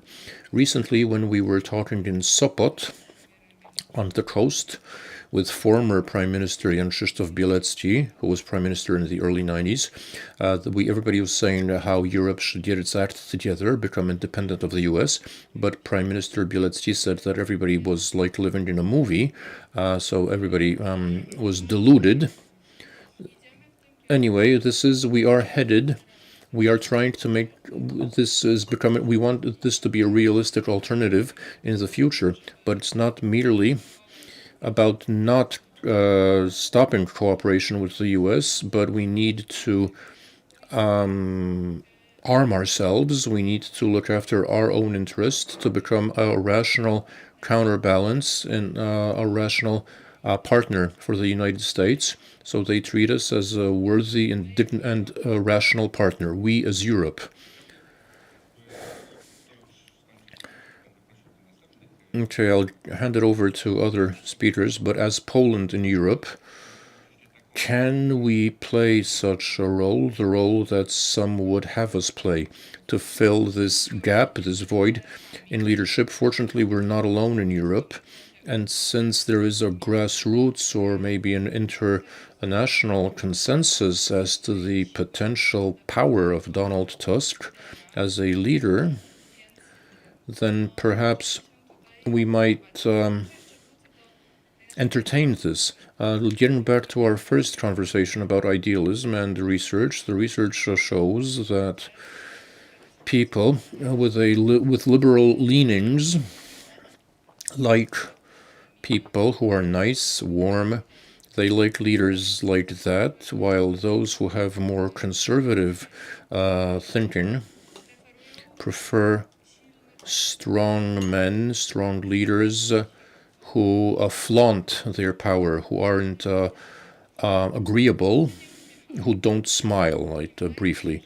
And I think that to a large extent, this format, what I said before, which is also an asset of, also an asset that Tusk enjoys outside of Poland, and it's important in his leadership in country and also in the European Union, which is what Andrzej said, not to call Andrzej aka Krzysztof. It's a question of defining because if you smile, it's not really consistent with aggressive disputes, but this is an asset of this government and the leaders. So even if I agree with the observation on the potential that exists, and not everything depends on the leader, but it's also the potential of the state and to what extent we can use these resources, to what extent we can play this game.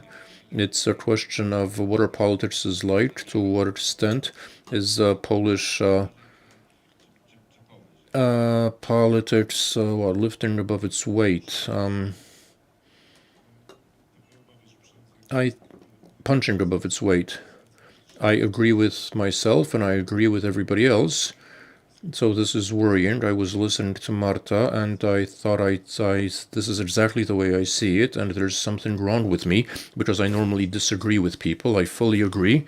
I have the sense that looking at Poland from outside, looking at Polish European policy, Europe is delighted, Europe is thrilled. We're the poster child of overcoming populism, of getting back to democracy, and now Poland will teach Europe, all the European countries, how to deal with that. It's something I'm sure you've seen. You speak to analysts and journalists. But when we look at the essence of Polish European policy, there's not a lot of change. And in fact, this European policy goes beyond the symbolic issues, and it's more law and justice oriented than it was before 2015. So I wonder whether it's not because Europe has changed. And when we compare Polish European policy to what we remember it having been, like take economic and energy transition. So we're living in climate transition. We're living in a world where we imagine that Europe is a continent, is an institution, the European Commission, that will carry out, that will lead the world, that will show the way. That's no longer the case. I think that the policy we have at the moment might even be visionary in that maybe this is the direction that European policies will be headed, looking at other capitals, what will happen in Germany. Well, actually, we'll see what coalition they'll have, but if it's the CDU, then it's hard for me to imagine them going back to a more green-minded transition. The same goes for migration, I think. In many countries, and Europe is concluding that we have a problem and something needs to be done. So we're kind of anticipating future European policies. The question, are we punching above or below our weight? I think we're punching above our weight at the moment, but these are pivotal moments. So in times of crisis, and I think this is a superpower of Donald Tusk. He's great in crisis management. He's great at addressing difficult problems. He goes somewhere, he gets something done, he sees someone, and he comes up with solutions. But I don't think the state should also set trends, tendencies, and carry out structural changes, especially on the eve of budgetary discussions. I don't know if this is where so how much do we intend to contribute to the budget, and instead of saying how much we think we deserve, and this ability to anticipate is lower. But now, today, when there is a void, there is a vacuum, you have crises, you have Tusk, who's very popular, who has excellent relations, we can punch above our weight, and also in times of crisis. But I don't really believe, and I don't believe in this story, that thanks to this void, Donald Tusk will step up and take the reins. So first of all, we would need to know which way Europe should be headed, and I don't think we do. I mean, apart from issues of security, but also you need to bring something to the table, and we simply can't bring goodwill and good memories of how we beat the law and justice government. So Marta, would you agree? Yes and no. I can also add that there's a question, hypothetically. So a test, besides what Andrzej said, so let's imagine you have peace talks in Ukraine on ending the war in Ukraine. And the question is, should Poland sit down and be at the table or not? Should it? And do we have any arguments why we should be at that table? That's a really tough question. I'll begin with what I disagree with, and this is to take a step back to what we've already said. This is, however, very relevant. You mentioned the Baltics and the Nordic countries who have cooperated with Poland before, but who didn't have strong ties with Poland. And this is where I disagree, because Sweden, even though the Law and Justice government was in power and they didn't agree with us on rule of law, but there are the plans of cooperation with Poland. They wanted to ignore what was happening in the field of democracy and rule of law in Poland, but that they would cooperate. That was the Swedish position. Regardless of that, because given the threat from Russia and given the situation in Ukraine, the Swedes must talk with countries who are like-minded, countries who also see the threat from Russia. And I think that's interesting that they chose to ignore the issue of rule of law violations. And getting back, I can't say whether Tusk will be capable of taking the lead. I'd say yes, but only if Poland will better understand who Donald Trump is now, not who he was during the first administration, but who he is right now. And from what I'm hearing, there's a lot being said. These conversations are just beginning, but there's a lot being said. There's a lot of wishful thinking. And I'm afraid that and the coalitions that you mentioned, the Nordic, Baltic plus Poland format, plus the E5, it's another concept. These are the Weimar plus Italy plus the UK, which have met at the foreign minister level and defense minister level, and who really are thinking how to deal with Donald Trump, whether we're able of coming up with a common shared position.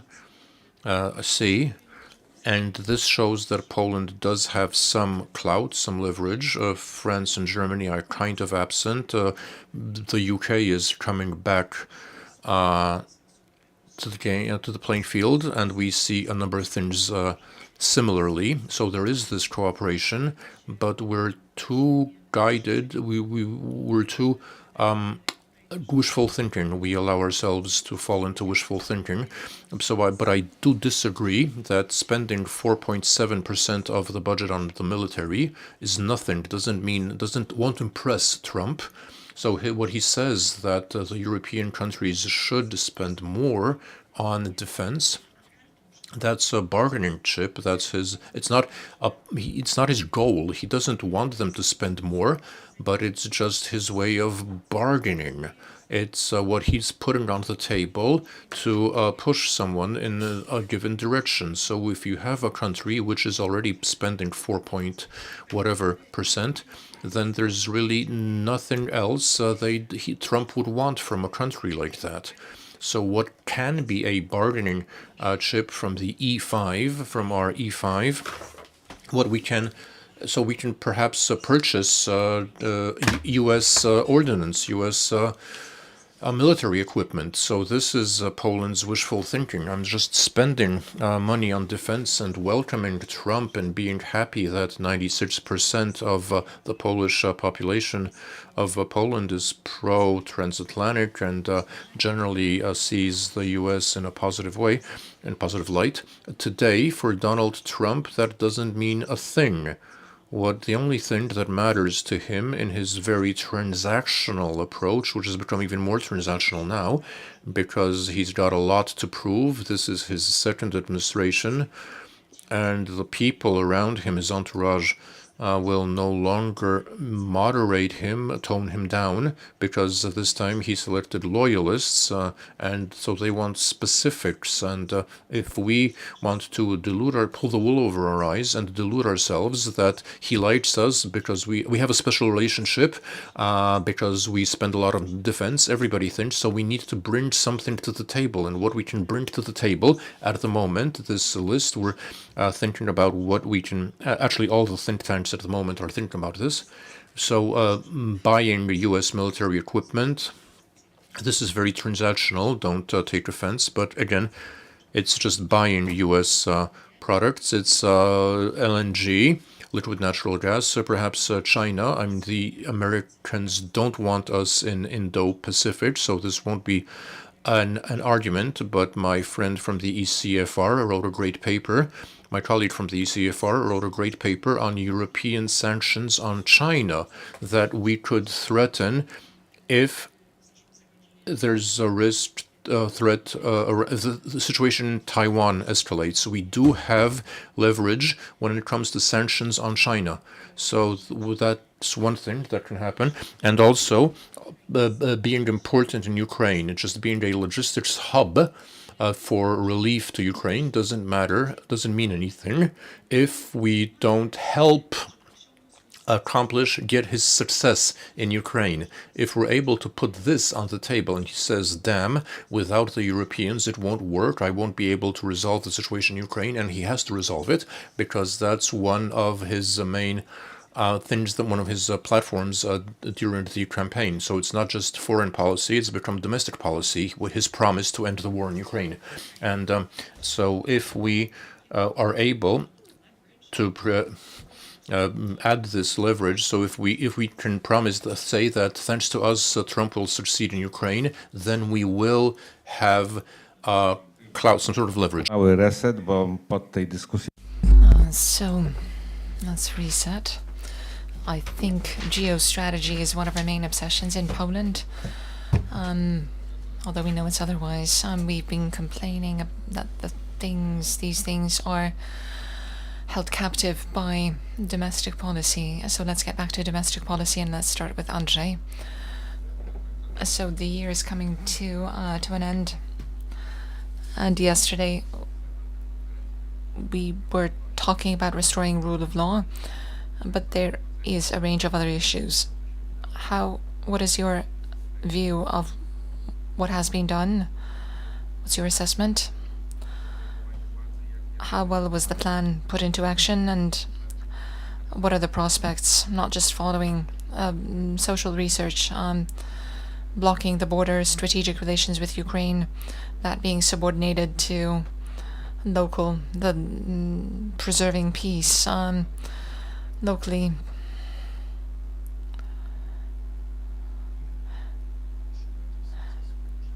I was trying to find wins and successes, but I haven't come up with many. Paradoxically, it is a success that we've come back to Europe. We've come back to the fold. All those PR issues and freeing up the National Resilience and Recovery Plan, those funds. It's all very important and quite weighty because it is an engine of growth and an important component of getting investment funds and driving our growth in a balanced way. Another issue that is underappreciated and very hard to tell, normalcy. Normalcy is not attractive. It's not compelling. It's hard to sort of sell it to people. But I think that's maybe the number one on my list of success factors. So when we look at the changes on the boards of public companies, we have a lot of those. It's a paternalistic system, and many of those board members were put there by the parties. They have connections with politicians. So there's a huge change on those boards. And when I look at those boards, I see that over 90% of them now are either former managers rather than politicians. Not the top brass, but still. Again, the diplomatic replacement, the whole discussion is around Bogdan Klich. However, when you look at the list of the 50 nominations, at least 40 of them, 45, are diplomats, career diplomats, who are decent Polish diplomats. They are good diplomats. And I think that is a success that we have not appreciated, that we haven't been able to tell, to broadcast. The government maybe that doesn't want to sort of declare it, put it out there, because people might think these are party nominees. And some of them are party nominees, but at least they're professionals, and that is a very essential change. I'm not going into smaller changes like education or pay raises in the public service sector. However, it's hard to define precise wins, precise successes. Look what we've done. However, I fear that the government isn't thinking that way. They're not thinking about what we should achieve and what we're going to boast of in 3 or 2.5 years. If we're talking about populism and research, I would try and go and convince the government not to only read research surveys, but to reflect on what they can do in 2 years, so they can build a story. That idea is completely absent from their thinking. And it's a broader problem with our long-term strategic thinking. This is a very big problem for us Poles as a political community. Marta, would you like to add anything? Or remove anything? I'll add. There are a lot of small things that don't make the spotlight, that are not told, very little things. Say, cooperation with think tanks, between the current government and think tanks, that's improved. There's openness that wasn't there before. I'm speaking from the standpoint of a European think tank, so this applies to us directly. We get invited to foreign affairs committees, commissions, defense commissions, committees. They're invited to collaborate. That wasn't the case before, and it really helps in building long-term relationships, looking into the future. And it's the way things should be, not just the Ministry of Foreign Affairs working with the Eastern Institute and the Polish Institute of Foreign Affairs, which are communicating vessels. Another successful achievement, it's non-specific but still, our image. An image of a country that has successfully vanquished populism and developed instruments to deal with such cases. That image is a very important resource to be shown to other countries which haven't been through such things yet. And we're currently doing a study of right-wing parties and sometimes left-wing ones in ECFR. And Poland is an example of a country where a right-wing party was in power. It simply hasn't happened yet in other countries like Germany or France in the last few years. And it truly counts towards our image. Another invisible aspect is that we are still we're still a kind of coordinator for Ukrainian affairs in international organizations. It's not readily visible, and our Polish-Ukrainian relations, which are not the best right now, are what comes to the fore. But how within organizations like NATO, the OSCE, or the European Union, and many others, how we argue and how we keep reminding the West, which has sort of gone back to business as usual over the conflict in Ukraine. We play a very important role reminding countries of this conflict so that it stays on the agenda. It's not so highly ranked as it was before, especially as the Middle East has now gained priority, jumped to the top of the list. But this success is still ahead of us, I hope. So maybe this assessment is harsh. Our assessment of the first year of new rule, quite a lot of negatives that we're seeing, especially in the area of migrations and rule of law. However, we have laid the groundwork for a future success.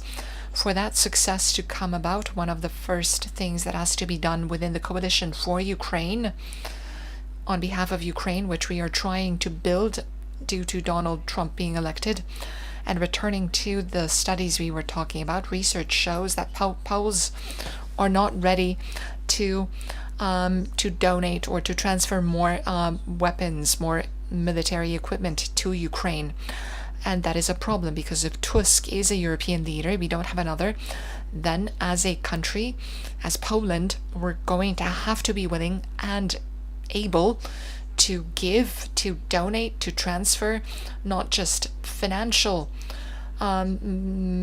resources gotten from the EU, but we need to continue to be a leader who not only speaks rhetorically about supporting Ukraine, but we have to support them without exposing ourselves. We have different obligations because we are a part of NATO. We are obligated to give something away to Ukraine, and that is going to be a necessity because if we're entering on the phase I think we're entering on, and when it comes to positives, this is a whole other point, although very important. We're not seeing it yet. It hasn't. It's still vague and indistinct between the EU and the States. Something is happening. Poland is too dependent on the US. And what the current government is doing by leaning more towards Europe, counting on Europe, which in a sense they have to do, because Trump will turn away from us. It is a way of balancing our policy toward the US. it hasn't yet turned into a definite policy. We're not buying defense equipment at the same level as from European countries. And I don't know if we'll be able to, because we have to come up with some deal that will put on the table for Trump. But if you look at Donald Tusk's tweets, it's a pity that we need to look to tweets. But Tusk's tweets indicate that he realizes, and he's one of the first Polish leaders to say, that we cannot depend on the US. And we really have to realize that this is a huge change in terms of the Polish attitude to the US. So a greater opening towards Europe, a pivot to Europe, plus a long-term vision saying we can't depend on the US, whether it's Trump or whatever other administration. These are structural changes in the US. It's not that after those 4 years, a Democrat will come up and reverse everything.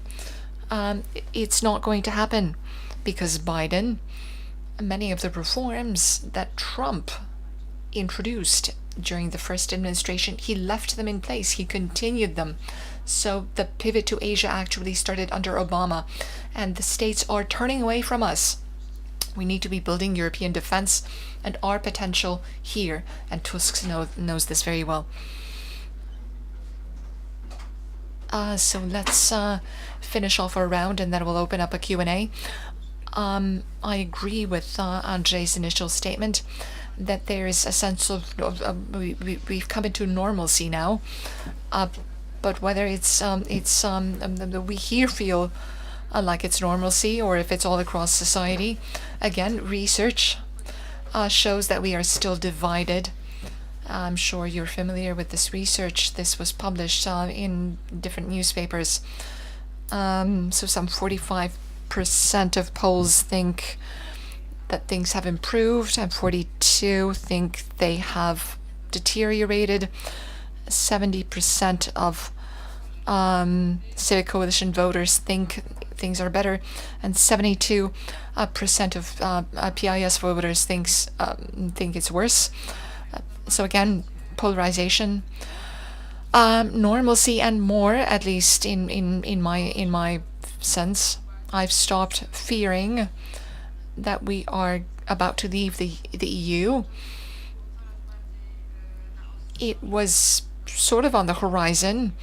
I talked to Janusz Kowalski, who said we need to restrain ourselves, but in 2027 that'll be the optimum time to get back to that subject. So it's going to return.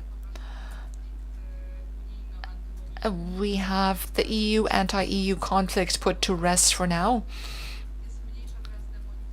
Laid to rest. Abortion is not so demonized anymore, even though the law has not changed. Women are not fearful to get pregnant or do prenatal scans.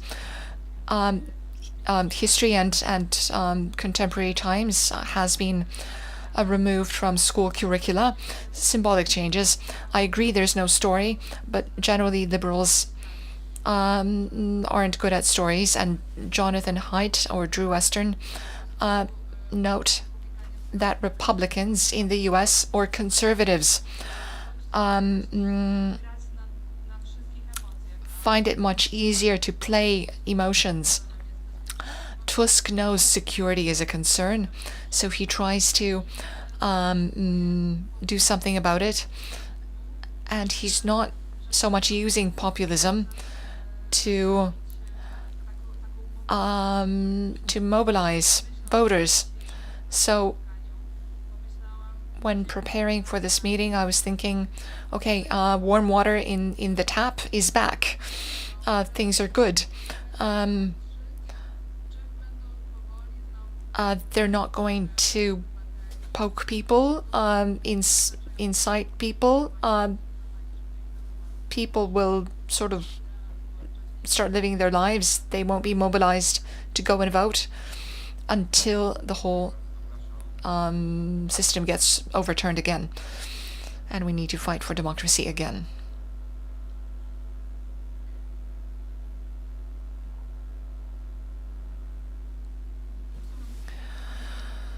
I wanted to ask about this wishful thinking that you referenced, and I see this among Ukrainians actually to a greater extent than among Poles.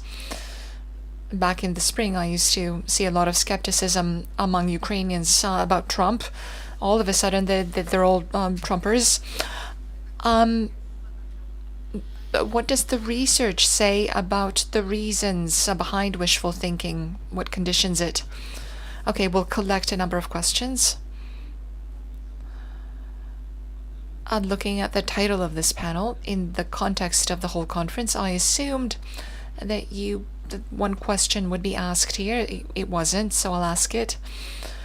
Minister Bodnar said on many occasions that when it comes to restoring rule of law, everything has been done that was possible to do without changing the law. None of us has a crystal ball, but we all have our minds, and we all have thoughts about what's going to happen if the presidential election is not won by the candidate of the ruling coalition. He's probably going to win, but there's no 100% certainty. What if he doesn't? What's going to happen? Referring to the title of the panel, what will be the consequences of that for the 2027 parliamentary elections? Thank you very much. And now, one by one, everybody will be getting to the microphone. I have a question to Mr. Bobinski on the change for the better, where by restoring more professional managers in state treasury company, could you say which state treasury companies were badly managed by PiS and which are managed well by this government as reflected in their financials? Eva Hołowska, as a member of the Euro-Atlantic Association, I'm very happy that this security comes first, because truly we are at risk. Because with the Russian economy geared to war, there might actually be a war might break out, and the security is paramount. But what I'm lacking, what I'm missing here, is for the panelists to speak about the topic internally. 2027, that's the next election, and I'm concerned that if internal reforms don't go don't go well, the next elections might be lost, and that, as I said, I think in the first panel, would mean a peace taking revenge. I'd like to find out what about internal matters, domestic matters in Poland 2027, domestic politics. So let's get a question from this gentleman. We'll answer. Jerzy Śliwa, the Polish Council of Mediators. I'm interested in two things. First of all, because you're talking about the revisiting the 3C doctrine, but what about the uncertainty, the Russian influences in southern countries, and these influences are contributing to this uncertainty? One extreme example is what will happen in Turkey, how Turkey will will respond, and is anything changing in Polish doctrine on the perspective of border violation, any potential Russian aggression or violation of the borders of Moldova? Thank you, Andrzej. There was a specific question directed to you. So if I could ask all of you to respond to all the questions, but yes, I can say KGHM. I don't know their figures. I think they're similar, but what I did notice was the mess left behind by the previous boards, and Ostrołęka Finance, which Orlen is currently dealing with, Azoty, and what's happening in Azoty, the nitrate plant. Of course, in a very simple, obviously, you can see it that the figures, but actually what matters, what happened in the companies, what about the audits, which projects were rolled out, which I feel were against the interest of the companies and often were to the detriment of those companies, harmful. So we could talk, I think, So I wouldn't see it in terms of a specific profit and loss or bottom line, but the management culture and what's left behind. And I think that's what you have with the state. And you could say that in those years the economy grew, but then it turns out that we're looking at the budget and the deficit, and we're asking ourselves whether the deficit was the outcome of the legacy of the previous government, or whether it's caused by management by the current administration. So I wouldn't see reality in such simple terms. As for what will happen if the law and if the if Karol Nawrocki, the Law and Justice candidate, wins the presidential elections, I'm tempted to say that then the elections there will be elections earlier than 2027, and it'll be chaotic. There is one party, PSL, which has about 1.1 or 2% support, but it has a lot of deputies, and I think it's more likely, and PSL will definitely want the term because they don't want they wouldn't survive an election. They wouldn't be left with anything. So it's more likely that there will be a change of government, and I'm sure that there will be a total crisis. The coalition isn't that coherent to go forward if it suffers defeat. And the promise that something will. So I expect there to be a lot of chaos and confusion. And sooner or later, PSL, the Polish Peasant Party, will flip, and there will be a new government focused around the Law and Justice Party. I have three points to make. One about Ukraine, and on a positive note, as I understood, that the Ukrainians are currently trying to see the Trump administration, future Trump administration, as a positive thing. I see two trends. On the one hand, there are those who are trying to think of a best case scenario to treat Trump's victory as positive, and they're looking at the nominations to his administration, because these are like of Rubio and Keith Kellogg and his as a special envoy to Ukraine.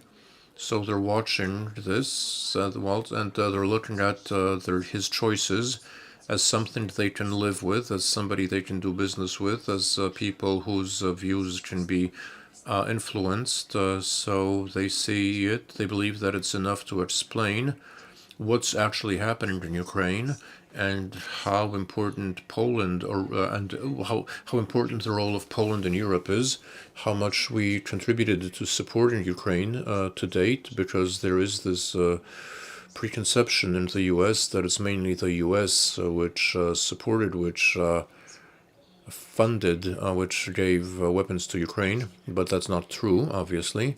However, so these are people, and the Ukrainians, there are people, and the Ukrainians are among them. So it's obviously that it's natural that they're trying to see this development as a positive. And there's another group which I believe is more pragmatic, which has a more pragmatic. I mean, the first group think they are pragmatic, but the second group is made up of those who think that Rubio and Waltz and Kellogg and the whole rest of the loyalists around Trump, what they have, that they're mainly loyal to Trump. That's their key feature. So their qualities, so their voice won't matter, because Trump speaks to a lot of people. He hears a lot of points of view.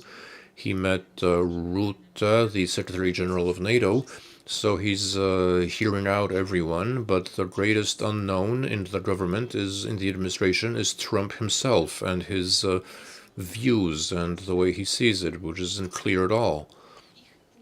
their point of view comes down to is that what he cares most about is to bring an end to the conflict, no matter whatever the allies, whom he doesn't even see as allies, because his worldview isn't built on alliances. So the Ukrainians are in the first group. I'm not sure. The Polish people might also partly be in this first group. And now, getting back to the question I didn't answer, namely, what about Poland? And will Poland sit down at the bargaining table, negotiating table? Well, I think at the moment we're at a time when there's a lot of scenarios, a lot of ways it can go, and all these scenarios are being analyzed. What position people will take, but whether Poland truly really will sit down at a table. I mean, you need to distinguish between steps that you can make to try and place Ukraine in the best possible bargaining position. And if in this scenario we can achieve a lot as Europe, we can give Ukraine weapons, we can take the responsibility for this conflict, then that's a different story than being left to deal with that the table is being set up. And in that scenario, I don't think it would be to Poland's advantage to give legitimacy to such a solution, which would soon turn out, it would soon turn out that Russia had, start a third wave of a third assault, and giving Russia the possibility to attack again. And getting back now on your question on the 3Cs policy project and Poland's policy in the region. Well, first of all, and this has to do with our topic, this is closely related. So to criticize the government, what we're seeing is lack of an Eastern policy, and our policy is focused on the war in Ukraine and not the entire region. And the region, as you said, is becoming ever more pro-Putin. Romania recently, Moldova, it was a knife's edge, a razor's edge. So by here, Serbia, Georgia recently. So what we're seeing is that the pro-Russian stances are gaining. And this government doesn't have the resources to focus on, to work on our policy with regard to the war, and in parallel, in conjunction, to develop an Eastern policy. We've had talks, there have been talks on whether to revisit the concept of the Eastern Partnership. This would be a way of thinking, this would be an approach, but this would happen not just in Poland's Eastern policy in the region, but also at a European Union level. And here, this shows the mistakes made by the European Union, and when it comes to enlargement, because instead opting for the Eastern Balkans and not delivering, that was one of the greatest mistakes made by the European Union, and it led to a very bad perception of enlargement. And now the chickens are coming home to roost because Ukraine should join, but this perception of enlargement has changed largely due to the what happened in to the proposals for enlargement in the east. And Turkey, which you mentioned, Turkey, I think, and now particularly, is an independent player. And and I think is a bit of a maverick, and this shows how the international order is changing globally. We've said farewell. We're to the American hegemony and unilateralism, and so now instead we're dealing with the multipolarity. And so in this multipolar world, those medium-sized countries, middle powers, right, are doing well. countries which have regional power, who want to enjoy hegemony in their region. And one such player is Turkey. Actor is Turkey. Turkey shows that it can work with the European Union. It can be a member of NATO, sometimes with one, sometimes the other. You don't have to be anti-Putin, because Turkey can build its political and economic position, being friends, shifting allegiances, and or conducting parallel policies, a number of policies in parallel. So just about the candidate, the presidential candidate, let me get back to that. Of the two, I mean, we know the polls, we know but a lot can happen. Bronisław Komorowski had better figures prior to 2015 than Trzaskowski does now, and we know how that ended. We also have studies showing that, according to which, if Paweł Kukiz took part in the presidential elections, he'd get 30% of the vote, or an independent candidate, a third-party candidate. So there's room for a candidate who hasn't thrown his hat in, who hasn't. We don't know if he'll continue to veto ambassadors, nominations for ambassadors. The Polish political stage is currently very open. And so somebody might show up and surprise us all.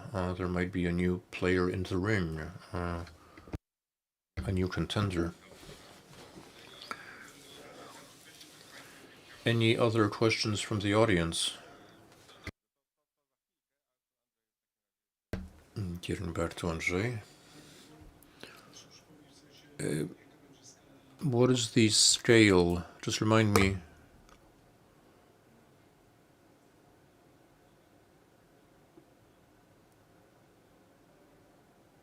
Internal matters of Poland, so what will be done by 2027?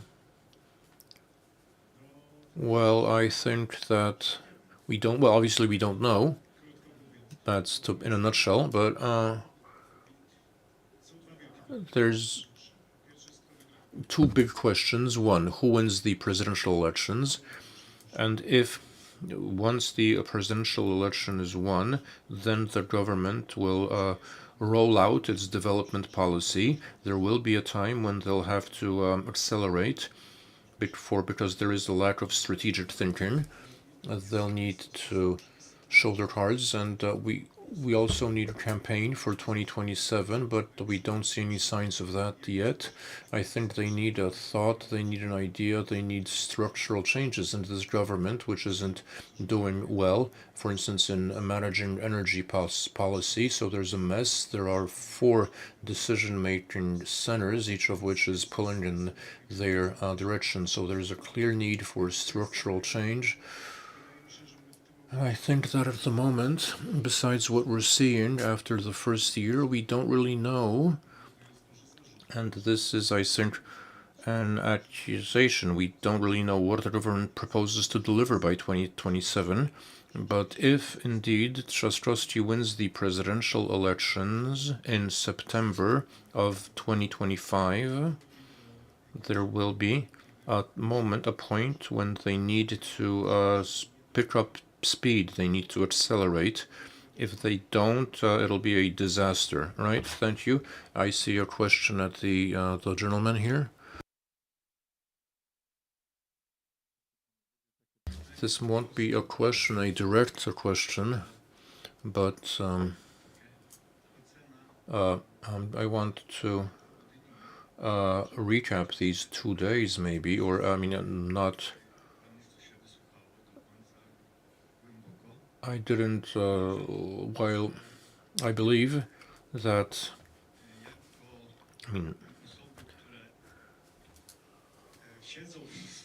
so as experts in your field, I also think that you're guilty of wishful thinking. You're thinking that Ukraine will win. I know the government wants a continuation because they have no choice, but I mean, the people are sick of the war in Ukraine, or have in Ukraine and in Russia, and the people in Ukraine and Russia are fed up with the war, and they're pressuring politicians to cut down on arms spending and to stop the war, because when it comes to Poland itself, Poland in 2027, you all focused on political matters and on global matters, global issues, political matters. But as when it comes to economy, when it comes to the economy, when it comes to security, maybe it's because you're looking to the previous. So security means an external threat, but think of internal threats. We mentioned, for instance, the healthcare. Healthcare. It's in the worst situation it's ever. The situation of healthcare is dire, and living conditions. People are waiting to see a doctor for months on end, and if not years. So, if the policy won't change of the present government here, then I think it'll be like you said. People will have had enough of a policy that's simply continuing what had existed previously. That's business. That's a continuation. So I am a little disappointed. The popularity. I mean, some of these statements we've heard here at this conference were sort of superficial, shallow. I'm not sure. And the more kind of generalist, the kind of more general, because when talking about scientific academic research, you should have said specifically what research and what are the findings, the conclusions, and we don't really have hard facts, hard research. We want it's wishful thinking, although. Zmierzać do końca. One short question, Katarzyna Cichocka, Institute of Eastern Studies, regarding Turkey, hegemon in the region, but I think Israel plays a similar role in its region. And couldn't we look through the lens of foreign policy at the fact that in fact Russia is also a hegemon in the region? So when we're talking about foreign policy and Poland's role, we won't overcome Russia if we don't become a hegemon ourselves. Because is there a chance for Central Europe and Central Asia, so this broader region where Russia plays an essential role? We're not talking about Poland 2027, but in terms of developing a strategy for the next decade, so the period when a potential military confrontation might occur between the West and Russia. Shouldn't we come up with, become a hegemon in the region? And in fact, Poland is the only country that has any chance in the region to become such a hegemon. I think we have to wrap up the list of questions.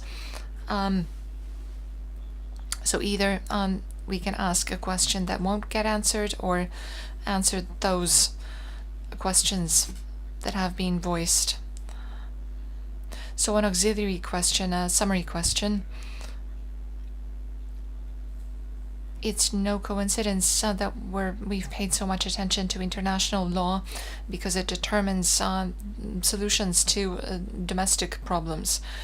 High energy costs are not due to the lack of a transition, but because of the war and its consequences and what is happening at the border. That's the migration crisis. It's a consequence of actions outside of Poland rather than inside. So there are many external factors. So not to go into 2027, what will have more impact? External factors or internal ones? It's all, reading tea leaves, of course, but what are your intuitions?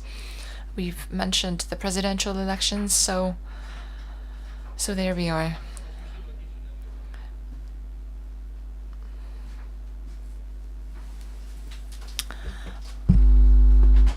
I was also thinking of the same thing, and I won't cite specific research. My answer will be general, but it's sort of about the fact that this is what our public debate is like. I don't really know what you expect from us. Are we supposed to solve the healthcare issue or say how it's to be solved? Because, first of all, from year to year, we keep saying things have never been this bad before. And I think we'll say that for many more years. Secondly, I don't see any political party that would take this topic and deal with it. Moreover, in every government, I see politicians fleeing from this ministry. This is because we have a similar definition in our political community of the development challenges, so we don't differ. Plus, on top of this, we have no idea how to solve the systemic issues.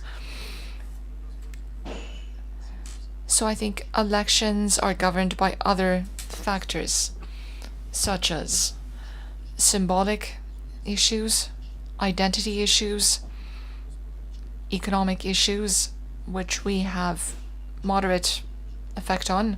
There's inflation, there's policy, of course, but also external factors which have huge bearing. And fourthly, being tired of government weariness. So what we've seen ever since the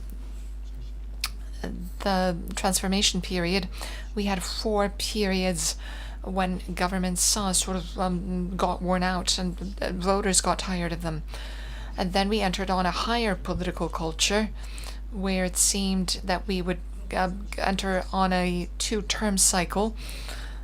So we see the same problems, we argue over the same affairs, and we have a 2-term cycle. Will this series be maintained? Because we're not able to come up with any long-term solutions. It's either one camp or the other. Or is it simply that in this post-COVID and post-Ukrainian war era, the cycle has shortened? Because, please note, I don't have it on me, but I can show it to you. Every election this year in the West were lost by those in power. There's an evident need for change in the world. Elections get lost because people are tired, frightened, have a sense of chaos. We're in the post-pandemic period, high inflation everywhere. So there is a trend. It's a trend. We'll see what happens in the presidential elections. I have no idea where we're going to be in 27. Foreign policy, very, very briefly. Poland as a hegemon in the region, well, no. We are a country that has to work as a European, in the European community to have any impact. If we want to become a middle power in this global arrangement, a multi-polar world, we can become one as Europe rather than Poland. Only then are we going to be a force to be reckoned with globally. As for military power, we are significant. We give protection to the Baltics. So from our regional power standpoint, because of how we are arming ourselves, how we are continuing to build our defense capacity, we will continue to be a force, a power in the region.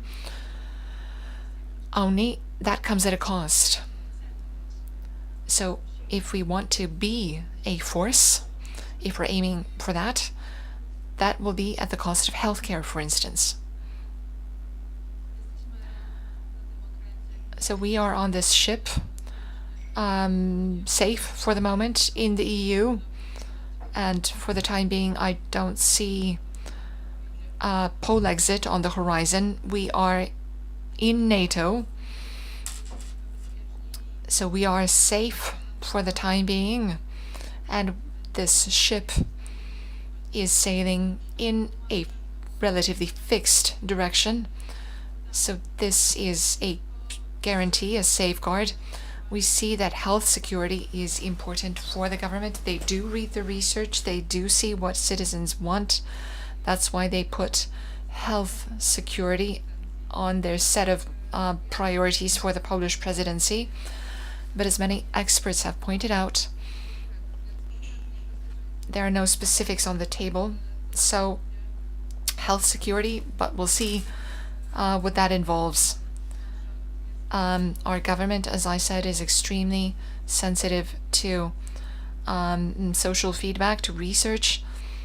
They know that health is important to the population, but we'll see what they decide to implement.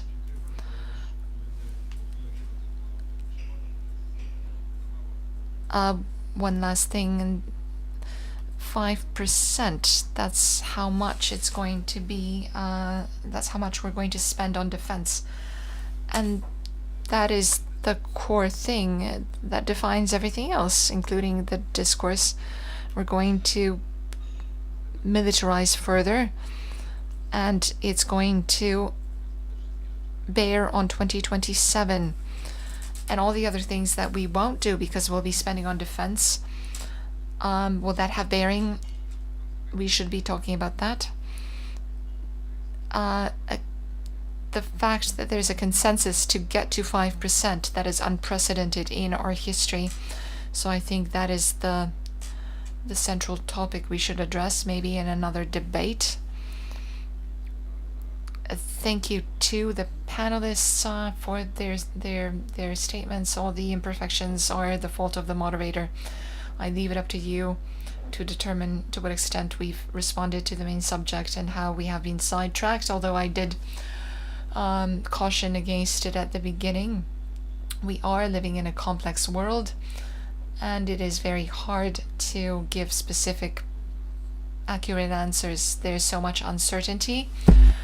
We don't even know what's going to happen this next May, let alone in 2027. Thank you very much.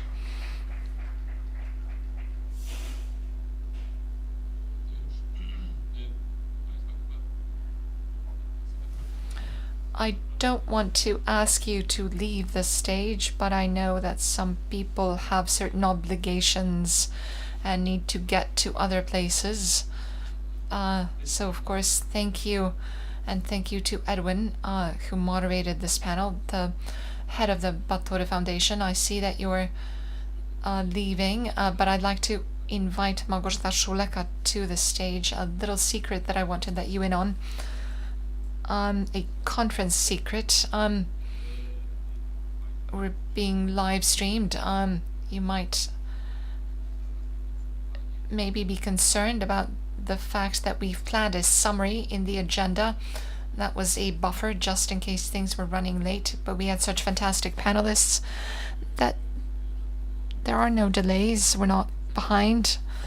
So we're going to end a little earlier in just a moment. However, we do have to say something at the end on behalf of the organizers, and I also understand. I also am thirsting for more. I'm not satiated. If you were counting to hear the answers to all the problems here, well, we're very pleased with that. But these are very complex and complicated problems. The talks, the debates yesterday, especially where it seemed that we can say on a scale from 1 to 10 where we are at in terms of restoring a rule of law. However, we are in fact helpless against these complex internal and external challenges. I don't want to call them problems. There has been too much pessimism. You're more optimistic, I think. I know you throw me under the bus, and I'm happy that you started wrapping up, summing up, I have more questions than answers. I'm leaving these 2 days. The takeaway what I'm taking away is that things are okay, although we don't have a story and narrative about it yet.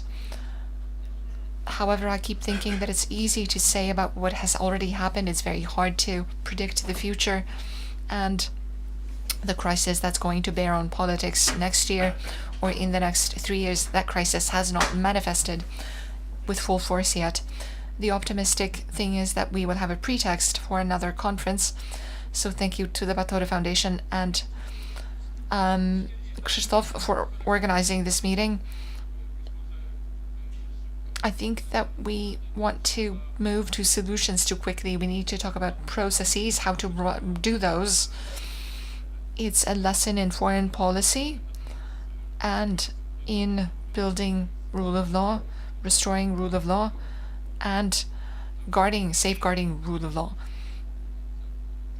Because it's not, we can never take it for granted. So we will definitely get back to you and we'll definitely bother you more. And if things go really well, then maybe at one stage we will have defined what rule of law is. Okay, but you said it. So let's say our thank yous. Someone's raising their hand, so maybe we'll take that conversation into the hall. It's Friday evening and we all want to be going home. Do you want to start or? Okay, first of all, we would like to thank the interpreters who have been with us, translating from Polish to English, Artur Zapałowski and Dominika Gajewska. And our Polish Sign Language interpreters, Anna Borycka, Marlena Forczej, and Elżbieta Żurawska. Thank you so much. Thank you to those following us online, watching the live stream. Thank you to Videocot and Polityka and Okopress and Gazeta Prawna Daily, but we'll thank them separately for broadcasting our conference. And Waika Studio, which is manning all the, doing all the camera work, all the technical work.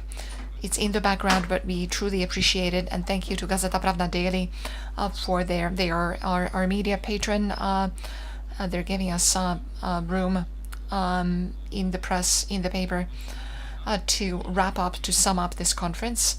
And thank you to Małgorzata Szuleka, Maciej Nowicki as well, who is not here. He opened the conference yesterday. And to the Helsinki Foundation for Human Rights. Yet again, I think our cooperation was excellent.